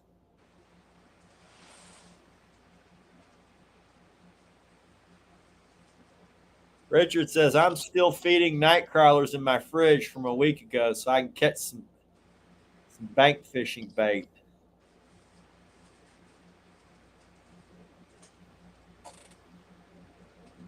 Patrick says he's got people that hit him up for carp. See if he's got carp in his tank. Oh, nice. I need to get a tank here because travel fishing, man, the bait part. Now, I am fortunate I'm friends with a lot of guides who will get me good bait vests. You know what I'm talking about with that good bait. So I do have a ton of guide buddies that I can get that good bait from. If I just got to give them a day's notice and they'll go get it for me. But sometimes when I'm travel fishing and they're not fishing the day before, I have to go out the day before to get bait, and it's a pain in the ass. I do wish I had a tank at home where I could have some swimming. I've actually got two of them coming, Chris. Two big plastic containers. So how big are they? How big? Man, these are the big ones that has the metal crate around it. And Yeah, it has the big. I've got two of those coming. Fertilizer or chemical. Yeah. So I've got two of those coming. We're working on something special. Myself. Well, how do you get them? Because I would like to put them in this room. How do you get them through the door? I was just thinking about getting a stock tank, like 200-gallon stock tank. Yeah. That I could fit through the door and then put something over it. And then I'm actually going to build a lean-to onto this shed to keep them out the direct sunlight, and I'm going to build me a filtration system that runs through them both and filters in through some buckets and stuff with some filters inside the buckets to help with the trash and stuff. But we got some stuff myself and Rebecca we're working on. That news hopefully will break sooner than later on something more exciting, but we got a lot going on with that. So I got two of those coming. Yeah, for anybody that knows me, knows that I got to have that good bait.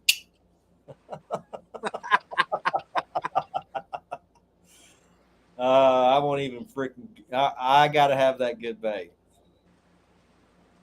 Bait's the first piece of the puzzle.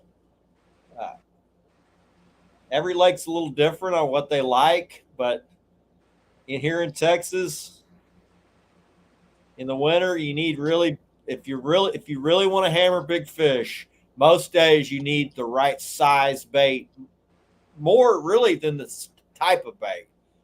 I believe they're going for size a lot because I've caught my best fish have come off all different kinds of bait. Yep. But it's always the size of it that my best ones come off of. But I do have my favorites, and I'm not going to say because I might get in trouble. We can't let all the cats out the bags now. Come on. Man. All right. Patrick said he just sent me a picture of his tank.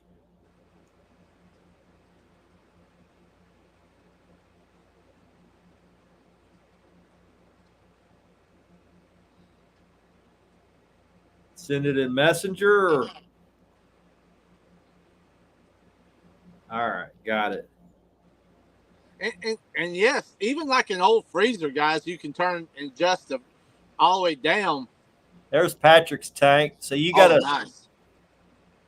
You got an internal filter. I was thinking maybe I needed a canister filter, but that looks like maybe a 75 or 100-gallon stock tank, for water tank. I want an even bigger one because I'd like to put a good amount in there so I don't have to keep doing it. That's it. And what I want to do is start stocking up through the wintertime also.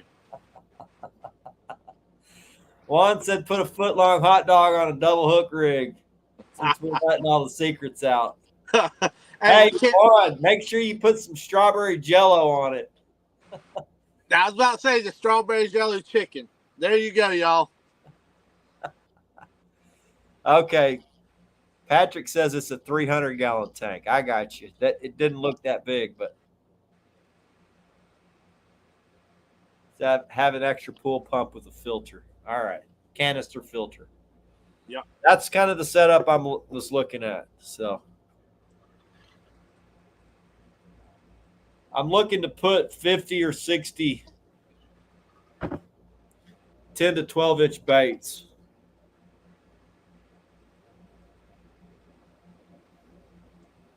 So that I can go, in the winter, I generally bring about 10 baits, big baits. Baits that I like to use, you can use them all day. I don't switch them out. I catch fish after fish on the same bait. So they stay on the hook good when they're ones I use. End of the day, they're just crushed and ain't nothing left to them. But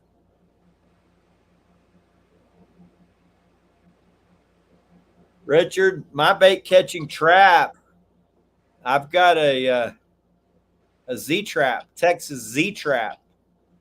I know most people use the clover trap. I use a Z trap when I'm catching flathead bait or bluegill, or the Z trap works good. I just throw that thing out in about 3.5 foot of water. I throw a handful of chicken scratch right on top of it and then come back the next day.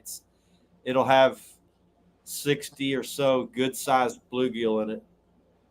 Bluegill, green sunfish. They'll have all that magic stuff in there. Yeah, good little variety in there. Some largemouth bass that I turn those loose.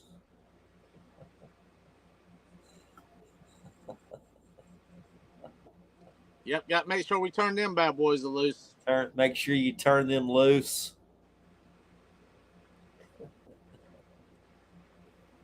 So Richard says he's 1,500 feet off the lake, can install a bait trap. Well, there you go. I used to have my neighbor has a pond, and when he moved, I lost access to it, and that's where we got a lot of our big baits for the winter.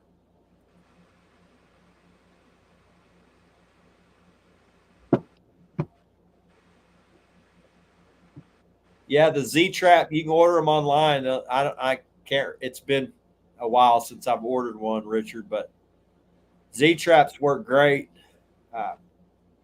I think a clover trap probably works as. I've heard the Z traps work better, but clover trap, Z trap, either one of those will do the trick. I've heard you don't even need to bait them. Some guys will just put a white bobber in there and fish are they're just inquisitive. They want to know what the hell that bobber is, and so they'll swim in the trap just to go see what it is. And they're trapped. I don't put the bobber in mine. I throw a handful of chicken scratch, and I've never not come back, and it's full of freaking bait. And that goes back to proving a point, Chris, that fish are curious, man.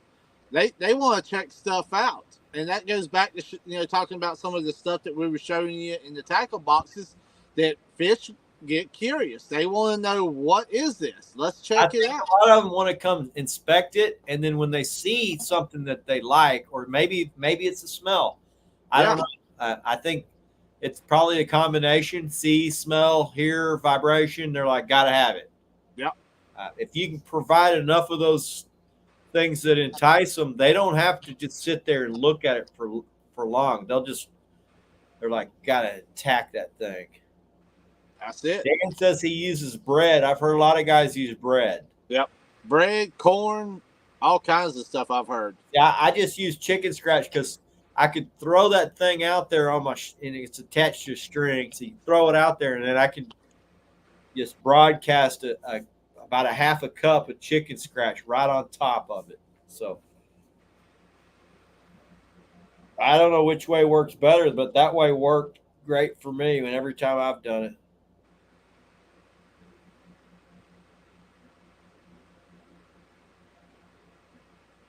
Let's see here.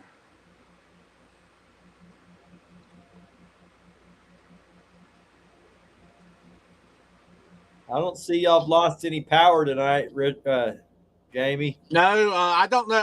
Y'all keep hearing me look up. I've got 3 pine trees right here, tall pine trees, and I keep hearing stuff hitting the top because the wind's actually picking up. But the rain is raining so hard, and I keep hearing that stuff. And I was just actually looking at the. We got some real heavy bands starting to come through and been coming through for a little while. So I don't know how much longer it's going to hold up. Hopefully we don't lose power. I'm hoping. But Debbie is right at our doorsteps, and it looks like around 2 a.m. now that it might come back on shore towards in between us and McClellanville, South Carolina, or Charleston. A lot of people know Charleston. Richard says cat food from a can. I've heard that same thing, Richard. Cat food in a can. Yep. That'll draw them in there. Yeah, a lot of places don't allow you to use a trap. You can use them here in Texas. You just can't have your opening more than, I think, 4 inches, or maybe it's 3.5. Not like anybody's going to probably ever check that. But I will tell you, they will around here. If they see them, they will check them around here, brother. Really? Yes, sir. Yep.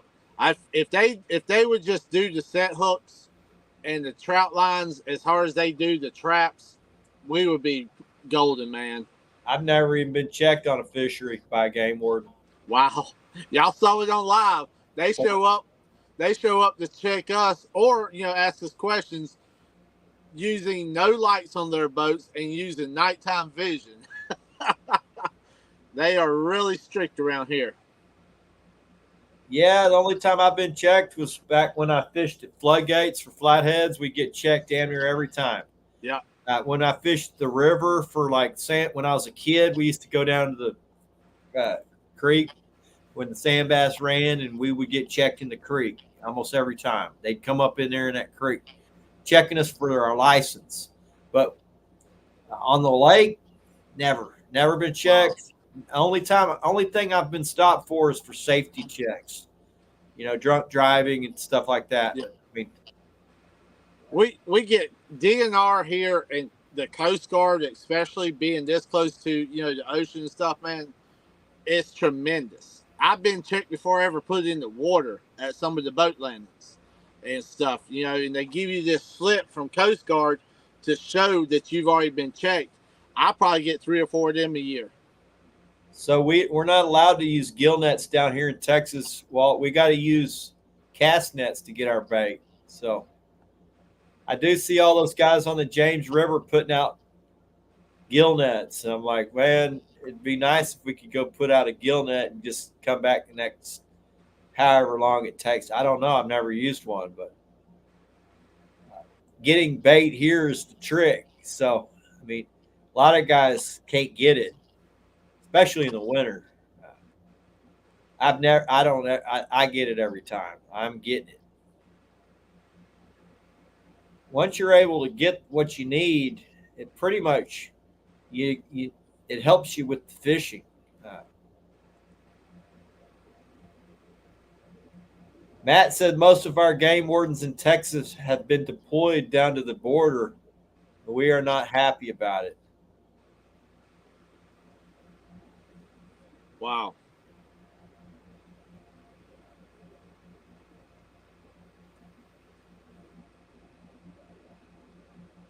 Man. I tell you, Chris, I think we've let some stuff.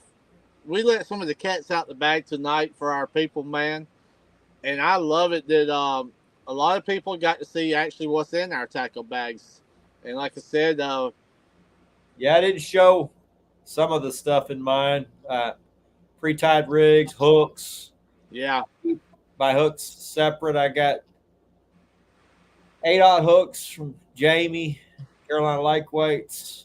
Not sure the names on those because he just sends them to me in bulk. I've got 10-aught hooks. Those are Action Jacksons. I know those. I'll never forget that name because that's awesome for me. yeah, we got them all from 6 all the way up now, all the way up to a 12-aught. So the hooks has been really doing very well, man. Love it. They work very well in 7-foot cast nets. Make it tough, but now it's Yeah, 7 foot. I actually like 7 foot because that's just what I've been throwing for so long. And some of my guide buddies have given me 8-footers over the years. I know they're illegal in Texas, but I freaking threw them anyway. But I found that damn 8-footer, man, it's too heavy. I throw the deep net most of the year. Even when guys are catching bait shallow, I go deep because I like big bait. And big bait's usually on structure out in mid depth. So I throw that big net, and that 8-footer just gets hung up a lot more on those rocky ledges I throw on. So 7-footer seems to be ideal. I've just learned to throw with precision. I get right over them with my side scan. I see exactly where they're at, either in a hole or in a depression or on a ledge, and then I just drop it on them. So. And I'm looking for that good bait. You got to have that good bait, man, for sure. And Chris, also, everybody, man, I know you've been working hard ever since last week. Our Vets with Nets, man, with all the raffles. And Yeah, stuff. we got a lot of cool stuff going on over there. I'll talk about that for a few minutes. So we got a raffle going on over on my personal Facebook page. We're raffling away guide trips, Carolina Lake Weights packages, Mad Cat's rod and reel packages. I think we've already given away several of those. We got four more to do on those. We got a hook and big rod raffle going. We've given away some Knickknacks custom bait boards. We've raffled off some Smackdown rod holder package, gift cards. We've raffled off Kevin Walters Monster Cat. He donated a Mad Cat's Patriot carbine and a $50 gift certificate. We've got 11 or 12 guide trips that we're raffling off. We've raffled off several already. We got several that are active, right? 3 that are active right now, I think, maybe 4. We got a bunch more of those to do. Juan's won one. Richard's donated. Dan's won one. It's pretty cool. These guys are in here, you big winners. He donated a guide trip. Oh man, I gotta say, my friends are some very, very generous people. makes me feel good to be associated with honorable, giving, awesome people. Appreciate you guys that have donated. Appreciate all you guys that are partaking in these raffles to help us raise money. It's for Operation Vets with Nets. We're the money's going directly towards the second wheelchair boat. Uh, I think we've raised close to $5,000 so far. We got a lot more to raffle. So I don't know what we'll get out of it. Some of these guide trips are kind of going slow, so we're just going to get what we can. In September 1st, when it's over, we're going to spin the wheel on these, no matter how many spots have been filled. So I can tell you, man, there's a lot of great things and a lot of great people has come together to help. And guys, don't forget, definitely continue, man. That's going to be an amazing thing. That new wheelchair boat, it's going to be tremendous help for a lot of our veterans and stuff. So definitely, if you can help out any way, please do, man. It really goes a long ways. Yeah, we've got a lot of big hearts, a lot of support for this thing. It's really fills your heart when you're around people like that. A lot of selfishness in this world, but I got to say that the group of guys that I'm friends with, man, special group of guys, special, awesome teammates of mine, all willing to be part of this, to put their muscle behind this to make it work. I'm grateful for each one of you guys that have helped make this happen. Jamie, you've been instrumental in this all too. I mean, you put in a ton on all this stuff. Yeah, myself and Rebecca. Guy in here, Ben Tips Catfishing. He's donated. He's also donated a rod. He's also put in on a lot of these raffles. And I know nobody in here is rich, so it means a lot that everybody's putting in. I just know myself and Rebecca, we enjoy always doing everything we can. We don't want what's the word I'm looking for? Nothing, we just love giving, and that's the people, myself and Rebecca, we are, and it just fills our hearts full of joy, So we definitely love Rebecca. Yeah, I try to facilitate. I'm a facilitator. I try to be a good team builder. I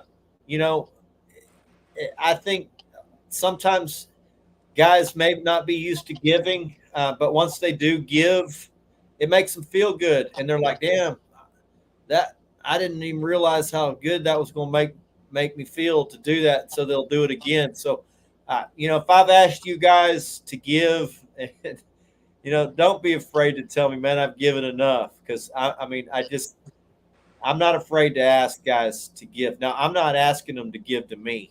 So I'm not that type of person. I don't ask for anything, not for my sponsors, not for my friends. The only thing I ask is to give to the organization to try to help our vets. So I don't get anything out of it other than it makes me feel good. And, it makes me feel good about my friends, makes me feel good about all my teams, my sponsors that are giving. So blessed to have all you guys with us. Appreciate, really a lot of the guys that are partaking in this are you guys with the slime show that we see every week. And Chris, it's like we were talking, man. It makes us feel good that the slime show, man. We had a vision for this thing when we started it, knowing to where we're at right now, that we're able to take it and not only have fun here every Wednesday nights, show off some secrets, show off different things, but actually take it and help turn around in a positive way to help and give back to our veterans in a way that, like you were saying, all of our people that's here, we're taking this show and using it for a positive, and we love it, man. We really do. I agree. So most of the guys in here have been with us probably since the inception, and the show is about helping. It's also about helping our friends. We bring a lot of our friends on. Uh, we're a small show. It's not like we're some big show. Shit, there's 20 guys in here. Maybe on our best night, we may have close to 50. So we're a small show, but I do feel like when we all work together, the sum of us together is really a massive force to be reckoned with. Each one of us is just a little small piece, but when we all unite and we work together, man, we're doing some big things. So, yep. I'm proud. I'm proud to have you guys as my friends, to be with us, to help us do all this, and I'm proud of what we're doing with the Operation Vets with Nets. I'm proud to have a lot of these guys come on. There's another guy right there, Michael Purdue. He's donated a guide trip, and there's a few spots left on his up at Mighty Lake Texoma. So anybody who wants to go fish up there, come over there to my Facebook page. You can jump on and get you a spot. 100% of the proceeds going to Operation Vets with Nets, and this is something that I'm putting on to go towards the wheelchair boat. So it's not Operation Vets with Nets. Yes, I'm on the board of directors, but this is something that I'm doing, and because Rich said, "Hey, we're trying to outfit the wheelchair boat," and I said, "Well, let's see if we can get our slime show guys and our teammates to try to unite and see if we can put a dent in it." And man, thanks to you guys, we've done that. Mission accomplished, and we're not even halfway done with it. That's it, man. That's awesome, brother. And I was just wanting everybody to hear the update on it, and that's awesome. It really is. That I know you've worked so hard at doing and getting this going, man. And I want to say, Chris, thank you for all you're doing, man. I mean, brother, I'm happy to do it. I feel like, there's my mark in the catfishing world is going to be by helping others. I realize I'm 50 years old. I mean, it's too late for me to really do. I mean, what am I going to do? I mean, I like helping my friends, and I like seeing my kid catch fish. I mean, I'm selfish in that nature, but I do enjoy helping other people get these fish figured out. I mean, I know how hard it is to get them dialed in. Yeah. It took me a lifetime to do it. So I'm glad to help. It makes me feel good. And, that might be selfish, gratification by, because it does, I do get that out of it. It makes me feel good to see my guys doing well. And another thing I like is that my teams, the different teams that I'm on, I like that I've been able to connect each one to try to help each other. I love that I see Carolina Lake Weights now over at Operation Vets with Nets. I love seeing SmackDown, unite. And I love seeing all my team members from one team go over and try to and help the next team. And a lot of the teammates that we've got at Carolina Lake Weights got on with Operation Vets with Nets. And Yep. To me, that's it's an immeasurable type of thing. I don't really know how you put a number or metric to what the value of it is, but I think it's cool. And and that's just like I'm proud of it. That's it. That's just like our team you were talking about here at Carolina Lake Weights, Chris. You have built this team to being one hell of a family, plain and simple. We've got a lot of great guys. We got a lot of people out there that will give you the shirt off their back. A lot of supporting each other, and myself and Rebecca, we couldn't ask for a better group of brothers and sisters out there. That's been a part of everything we've done here. It's amazing that how fast Carolina Lake Weights is growing, and now that we are to a point to actually give back, it makes us feel that much even better, man. And helping the organization, like Operation Vets with Nets, doing a lot of giveaways that people don't get to see, to a lot of different tournaments and stuff. I can't I can't keep count of how many tournaments we give away to, but it's nothing that we love to see better than helping people, and I that's what see we a lot of love. the same stuff with the guys that are what I call the slime family. Yep. It's the guys that are in here. I see they're willing to help other people and to try to lift people up rather than self promotion. That's one thing I tell all the guys that come on the team. I said, we're not really about self promotion. If anything, I like to see you guys helping out your teammates, and by doing that, you're lifting everybody up. So, it's not. Yeah, there you go. I saw somebody was wanting to see some of the drifting weights, and I didn't want to catch y'all there, Chris. Those are But beautiful, man.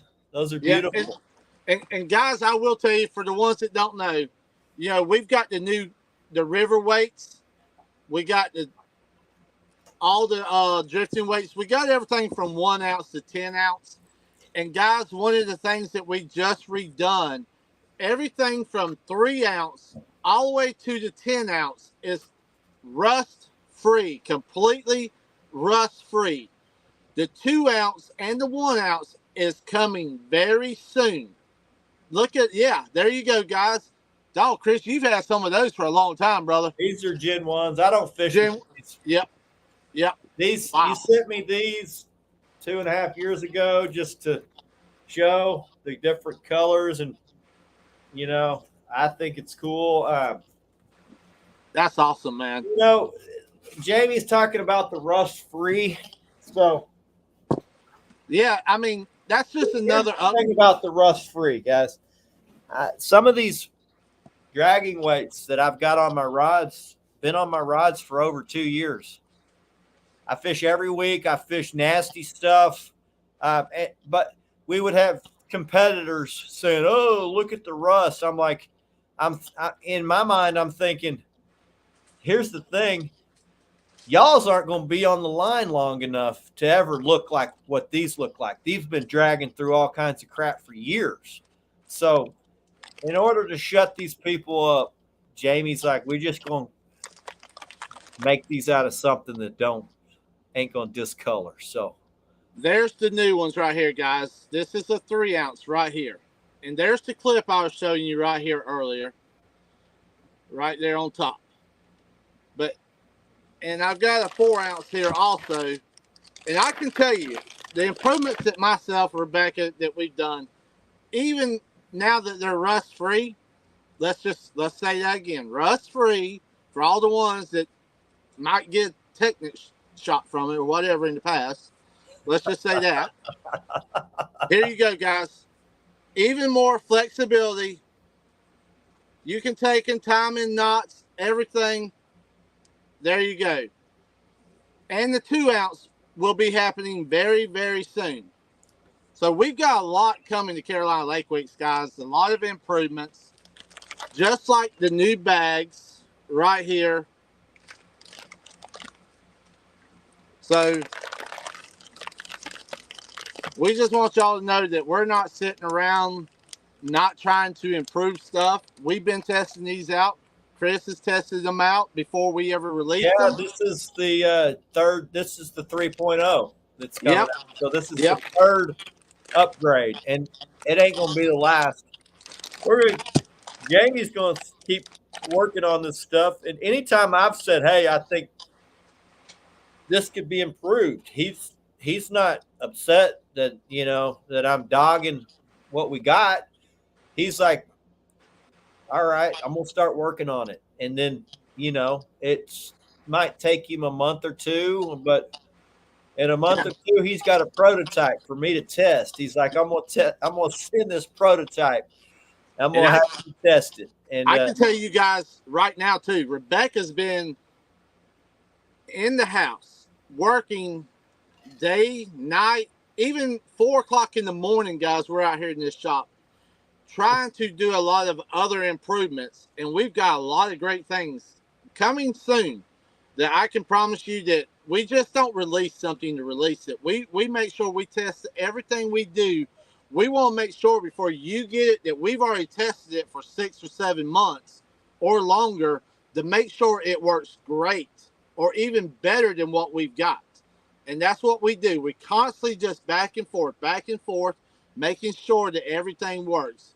And I can tell you guys, Rebecca, myself, Chris, every one of our teammates that's been here from the start, they believe in what we're doing, guys. Yeah, And Richard, you're right. Jamie's about the quality. that's it. Okay? That's So it. it takes a lot more effort and work to make the weight that he's making. And I'll tell you right now, dragging weights, there's not a whole lot of profit built into a dragging weight. I guarantee you, anybody who's making dragging weights and thinks they're going to make a living out of it, you ain't going to do it. You're going to have, I mean, there's there's not a whole lot of profit built into a dragging weight. No. But, you know, there's Carolina Lake Weights offers a lot more than just dragging weights. But as far as the dragging weight goes, there is a ton that goes into it than any other dragging weight that's even similar. And there's definitely there's some secret sauce in ours is what makes it so much better than others, because I was using another brand before Carolina Lake Weights that I was sponsored with, and I started using Jamie's, and instantly, it was instant. I stopped losing weights. It was because I was losing 3 to 4 rigs every time I fished. And all of a sudden, that just stopped. And it's not like you're not going to lose some stuff from time to time, but I quit from losing 3 to 4, sometimes a dozen rigs a trip on a bad day, to now losing 0 a trip. It may be 1 a month that I lose 1 rig. Yeah. So, Guys, I see some questions. If you want to know everything that we have and carry, go to CarolinaLakeWeights.com, because we've got so much on there I couldn't even start to mention right now. We've got everything from decals, hooks, rattles, terminal tackle. I'd say the most unique stuff Carolina Lake Weights has are their inline rattles that are made right in-house. Yep. Made here in the United States.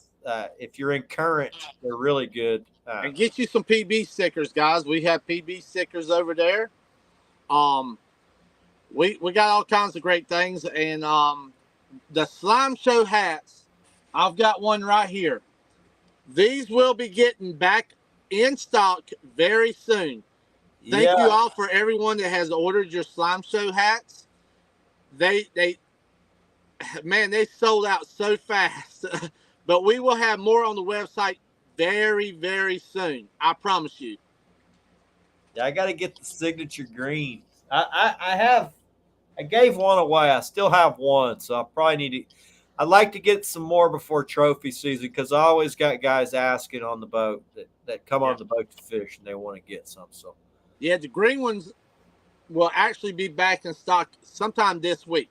So we were trying to get through the storm and everything after tonight and tomorrow, but the green ones, we are to have a few back in stock this week.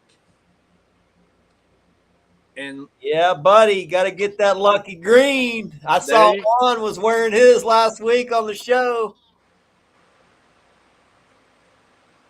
So Juan, if you want to get that 80, you need to come fishing with me up at Texoma. Usually it's going to be probably the last weekend of February all the way through March, and about to the second week in April. And that'll be our best chance to get one over 80. But I'm not promising anything, but if you come up here, that's our best chance of getting one. I've gotten an 80 the last 3 years in a row up there. 2 years ago, we got one in March. This past spring, we got them in April. So, yeah, and guys, also weekend in April. There's your Action Jackson's 10-aught hooks right there, guys. We're going to be coming out with all kinds of new decals for them. We got all kinds of cool stuff happening. For the ones that don't know, we also do custom hats, custom decals, custom bait towels, custom shirts. We also do here also. So definitely, we do it all, guys. Yeah, if you got a team or a boat name or a company that it has hats, t-shirts, decals. Jamie does all that stuff. So I told Jamie, man, all that's going to take off, and you're not going to have time to do all this tackle stuff. Well, I got one hell of a woman in there, man, and I will say, a lot of people might say, "Well, Jamie, y'all doing well, guys." I'm gonna tell you, Rebecca, if it wasn't for her doing all the hats, the shirts, the decals, I wouldn't know how to work them damn computers. Let me just tell you. I think she's inside right now trying to beat up the printer. I think something happened to the printer while ago, but we want to be able to do all kinds of cool stuff, and man, we really are. We really are, and we can't wait to share some of the new stuff coming soon, guys. It's going to be awesome, and like I said, we're always upgrading. There's going to be a lot of cool stuff at CatCon this year. We're excited about that. We're excited about a few other shows that we're going to be at. We'll let y'all guys know about those here in the very soon future that where we're going to be traveling to, guys. I think when we leave the house starting end of January, I think we're going to be on the road for almost a month. So it's going to be a long time. Myself and Rebecca, and it's going to be a lot of fun. Dan says I need one, and I'm thinking he's talking about the decals. So Dan, I'm gonna get stocked up on decals because I always have people on the boat in the winter, and it's PB Fest on my boat.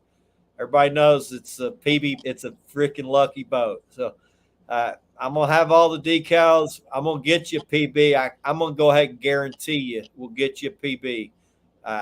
All you gotta do is show up, man, and we'll go get you one, buddy. Yep. And they can find all that cool stuff too, man. Everybody else I know was asking Carolina Lake Weights guys. Lots of cool stuff over there. Juan's wanting to know when and where is CatCon. So CatCon is the second to last weekend in February. It's not the very last, it's the second to last weekend in February. And it's in Louisville, Kentucky. And I got to tell you, if you're a catfish angler, you've got to go to CatCon at some point. And once I went, I'm like, shit, I got to get down here I'm gonna be here every year. Even though it's I'm missing one of the very best weekends of fishing in the state. That is always the most prime time. It's guaranteed pretty much for us to catch 20 or 30 fish over 20 pounds on that weekend. But CatCon, man. If you're a freaking serious catfish angler, you got to go to CatCon because there's no other place like it where all the freaking top catfish anglers in the country, all the company owners, if you got, if you're into catfishing, it's the mecca for trophy catfish anglers. It's a 2-day event. It's a Friday and a Saturday event. Me and my son go down on Thursday night. It's a great time, man. It is. Go talk catfishing. You get to see all the new crap coming out. You get to see. They have a lot of. Shows where top catfish anglers in the country are talking about techniques and certain fisheries, and Chris, unique experience. One thing myself and Rebecca, and you and all of us, when we finally get together, it's like a big family reunion every year. But myself and Rebecca, we love the part where so many meet and greets. You shake hands with so many people. You answer so many questions. And it's cool seeing everybody that you talk to, on the computer during our show and meeting them face to face and, taking pictures with people. It's a lot of fun. It really is. It's a busy 2 days for sure. Richard says it's a cold some bitch on that weekend. And Richard, that's generally one of the coldest weekends in Texas. Sometimes we get a warm up that weekend, but it's generally those 2 weeks are our coldest weekends in Texas. But that's also our best fishing. And my buddies are like, "What? How's it going out there? Are you frozen?" I'm like, "Well, we got about 3/4 of an inch of slime in the boat. If that tells you anything, yeah, it's frozen. We're skating every time we catch a big fish. We're skating. So, but that time of year in Texas is freaking epic catfishing. And when I mean epic, I mean it is freaking epic. Jamie, how epic is the fishing that time of year? Oh man, y'all, I sit here and I watch Chris, and I'm sitting here going, man, God, this Dude, boy it's is crazy. tearing them up. You know, when you catch 900, 800 pounds in one trip, Dude. it doesn't get no better than that, brother. Yeah, it's And hard to beat, man. We're doubling up on 40s. Our big fish will be like double 250s and a 65. Now that lake that I'm fishing that time of year does not have super fish, but the amount of 40s and 50s you catch out of there. And to me, 40s are really fun to catch. And 50s, getting a 50s crazy fun for me. But we'll catch on those 2 weekends. It's not heard of to catch. All of our fish will be over 30 pounds, and we'll catch 30 of them between 30 and 70 pounds on those 2 weeks. Now, that's why it's hard for me to leave to go to CatCon. But I told Jamie after I went to that first one three years ago, I'm like, damn, I ain't missing this again. And guys, yeah, Chris, I don't know. I know we were talking about you starting to maybe do some more lives this year. We're talking about actually coming up where Chris is fishing. Maybe I could be answering some of the questions and vice versa. You know, sometimes, we do a lot on TikTok or also our YouTube this year. We're going to try to do more of maybe where we can try to start interacting together on shows and stuff like that. So some of the cool stuff we were talking about. I had Mosley come fish. I've been trying to get Mosley to come fish that lake with me for about 3 years, and he finally come down this past year, and we hit it on a day where there was no wind. It was actually east wind, about 1 to 2 mile an hour. And we should have got our ass kicked, but that ain't what happened. I mean, we freaking lit that lake on fire. It was a lake of glass, and Matt was, and we missed half our fit. We got 650 pounds of big fish. I think we got 2 in the 50-pound range. And Matt was like, man, think about how many we missed. I mean, we probably would have had 1,500 pounds. I was like, yeah, think about what if we hit them on a good day? Like, so. Yeah, man. Any y'all fish with me in February? You want to come down to Texas? You let me know, man. We'll go hit them up. I can guarantee you we'll catch freaking giant fish every trip. I'm typically catching a 50-pounder damn near every trip, starting usually late October, November, and then we'll catch a 50 damn near every trip all the way through April. On a bad day, we'll get a 40. And hell. That's pretty damn good in my book. Heck yeah, man. I tell you though, man. I another show with Chris. I've have enjoyed tonight. How different we are than a lot of the other shows out there, man. And it's really showing our guys is what we're doing, man, and we love it. And like I said, we built ourselves on being different than a lot of other shows because that's what we want to do. We want to bring y'all into our world, show you all the tricks, show you all the trades, help anybody we can, but also talk about the big fish, conservation and stuff, learning the new techniques. As important as anything. That's it. They're not going. You can't keep catching these big fish unless you take care of them. So that is a big part of it. So that's it. Yeah, Frank, I'll get a hold of you. We'll definitely do it, man. You're welcome to come down. We smoke them all freaking winter long, buddy. They do that too, bro. Y'all smoke them. Even on a bad day, we'll do pretty good. So,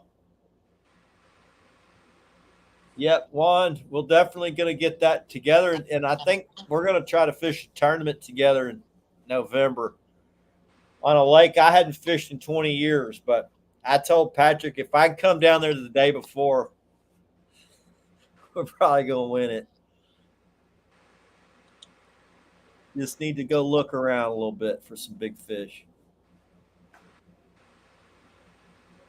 Richard says, I hate breaking ice. So sometimes you got to break ice in the morning, but it's not usually too bad. The worst part is if that damn water's been splashing up on the ramp. That's always treacherous. Oh, yeah. I have seen some mornings where I have busted my behind on an iced over ramp. Richard says he's planting tomatoes in February, and this last year would have been a good year to plant the tomatoes in February. The year before, all your shit would have been dead.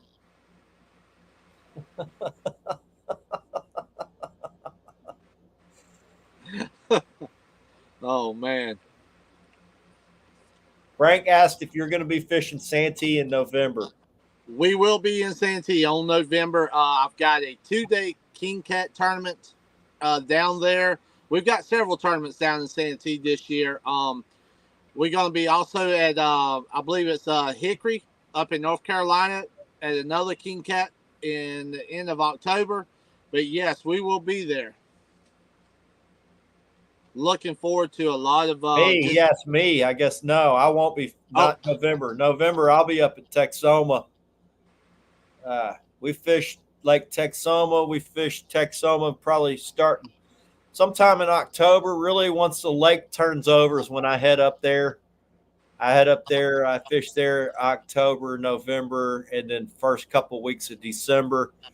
And then when we get our cold fronts rolling in, I move to Levon. I go where my best opportunity to catch 50-pound class fish each trip. So I tend to move around lakes. Yeah.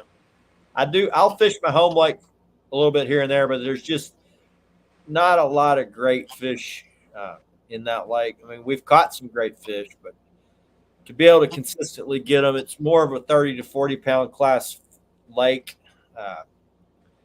To get a 50, you're doing pretty good. A lot of guys fish the lake, never catch a 50 their whole life. That's it. It's one of those kind of lakes. Mid class.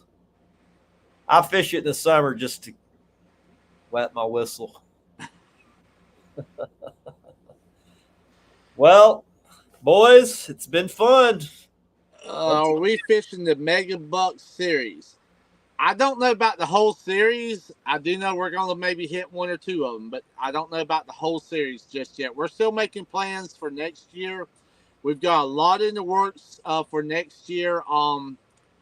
So we're going to see how it goes. I do think I know of one that we're really going to hit, but as of right now, we've got a lot of big plans here at Carolina Lake Wakes. Myself and Rebecca's got some big plans on something else that we're working on. So we're definitely going to see what we can do.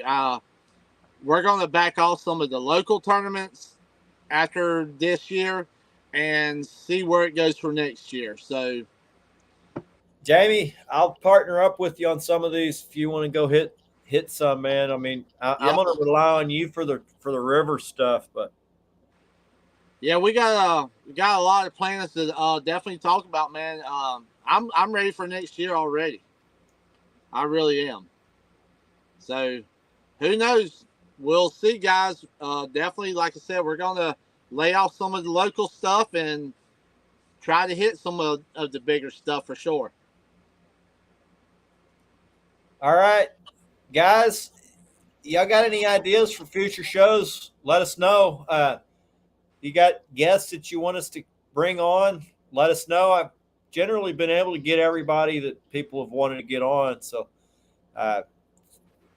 most people are very receptive to coming on. Some of my sponsors won't come on because they're scared. They don't like to get in front of the camera, but for the most part, we've been able to get everybody we've asked. So anybody y'all want us to get on and interview and talk, it's not really an interview. Don't let me take that back. This ain't an interview.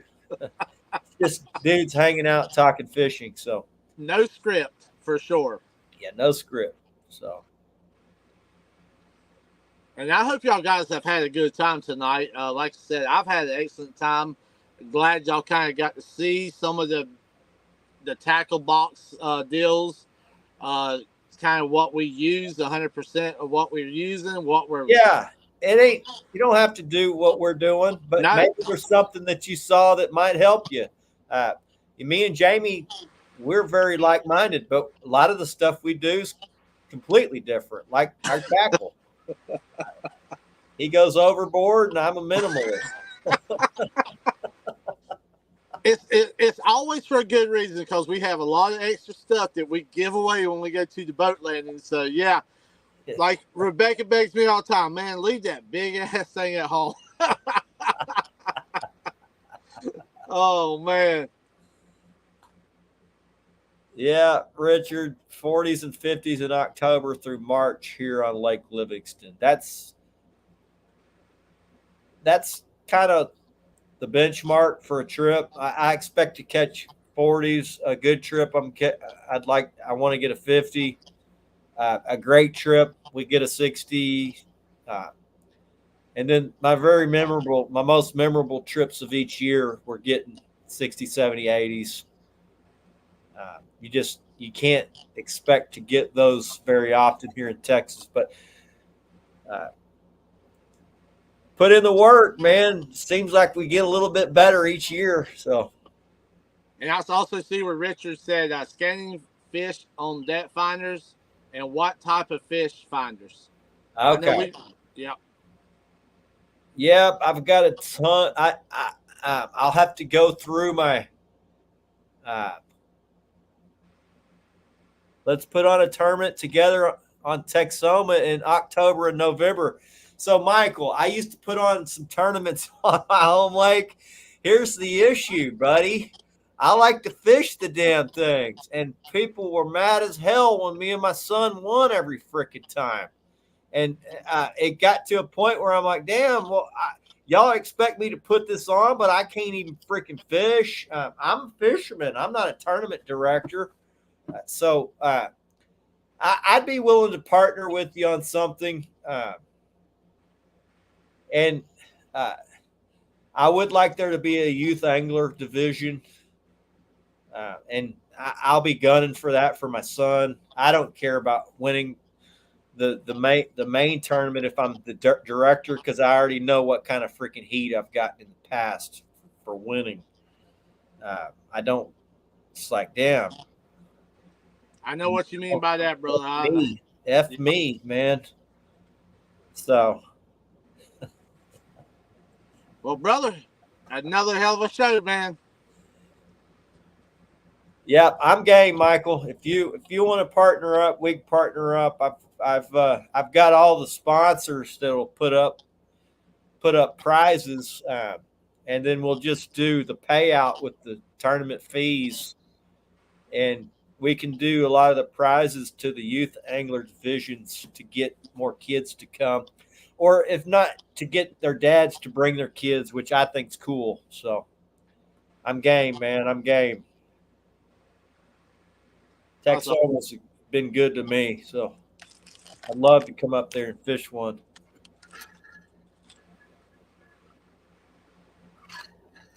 Well, Jamie, you got anything you'd like to share before we go? New crap coming out? Anything you want to promote? Yes, guys. Check us out at Carolina Lake Weights. Go check us out on TikTok. We try to do a show over there almost every day during the day, sometimes at night. Check us out on YouTube, Carolina Lake Weights on YouTube. A lot of cool little videos over there. But stay tuned, guys. We have got some cool stuff happening. Some new stuff coming out within the next couple of weeks. We're excited about it, and let's see. Let's go from there. to see. So So Billy said, let's do it. I'm game, bro. So Richard said most of us want to see photos and explain what we're looking at, and we'll do that, Richard.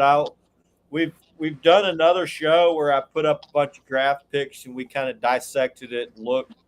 A lot of guys want to know what big fish look like. A lot of guys want to know kind of what makes you decide to fish a certain area rather than passing up on it. Yeah. And we'll try to do a show like that soon. So right now definitely. it's not really a time to do the winter pattern. So I like to try to do these as the seasons are changing. We're still in the thick of the summer pattern, and I know it's not the same for like up north, Virginia. I see guys up there catching a lot of big fish already, but down here in the South, man, you're lucky to get a 30-pounder right now. Yeah, I always say, man, I feel really good when I get one over 20. So, And guys, also, I know we got some high waters right now on our rivers. So as soon as it goes down a little bit, we're going to be back out there doing some lives, fishing and stuff. So definitely check us out when we do that. But we might even try to get out there and do some videotaping on flooded waters to show you different techniques also. So maybe one day myself and Rebecca, we can get out since we got tremendous lot of rain. We can get out there when it's safe on some flooded water and show you some different stuff that we're doing also. Jamie says, check us out on our new pom-pom skirt. Who knows? Coming very soon. All right, guys. Appreciate everybody spending some time with us. Man, we had a lot of fun tonight talking about a bunch of nonsense. So appreciate y'all spending some time with us. Hopefully some of this stuff helps y'all. We do get a lot of great feedback, which is why we like to do it. So, Yep. Tight lines. God bless. Azul Later, out. y'all.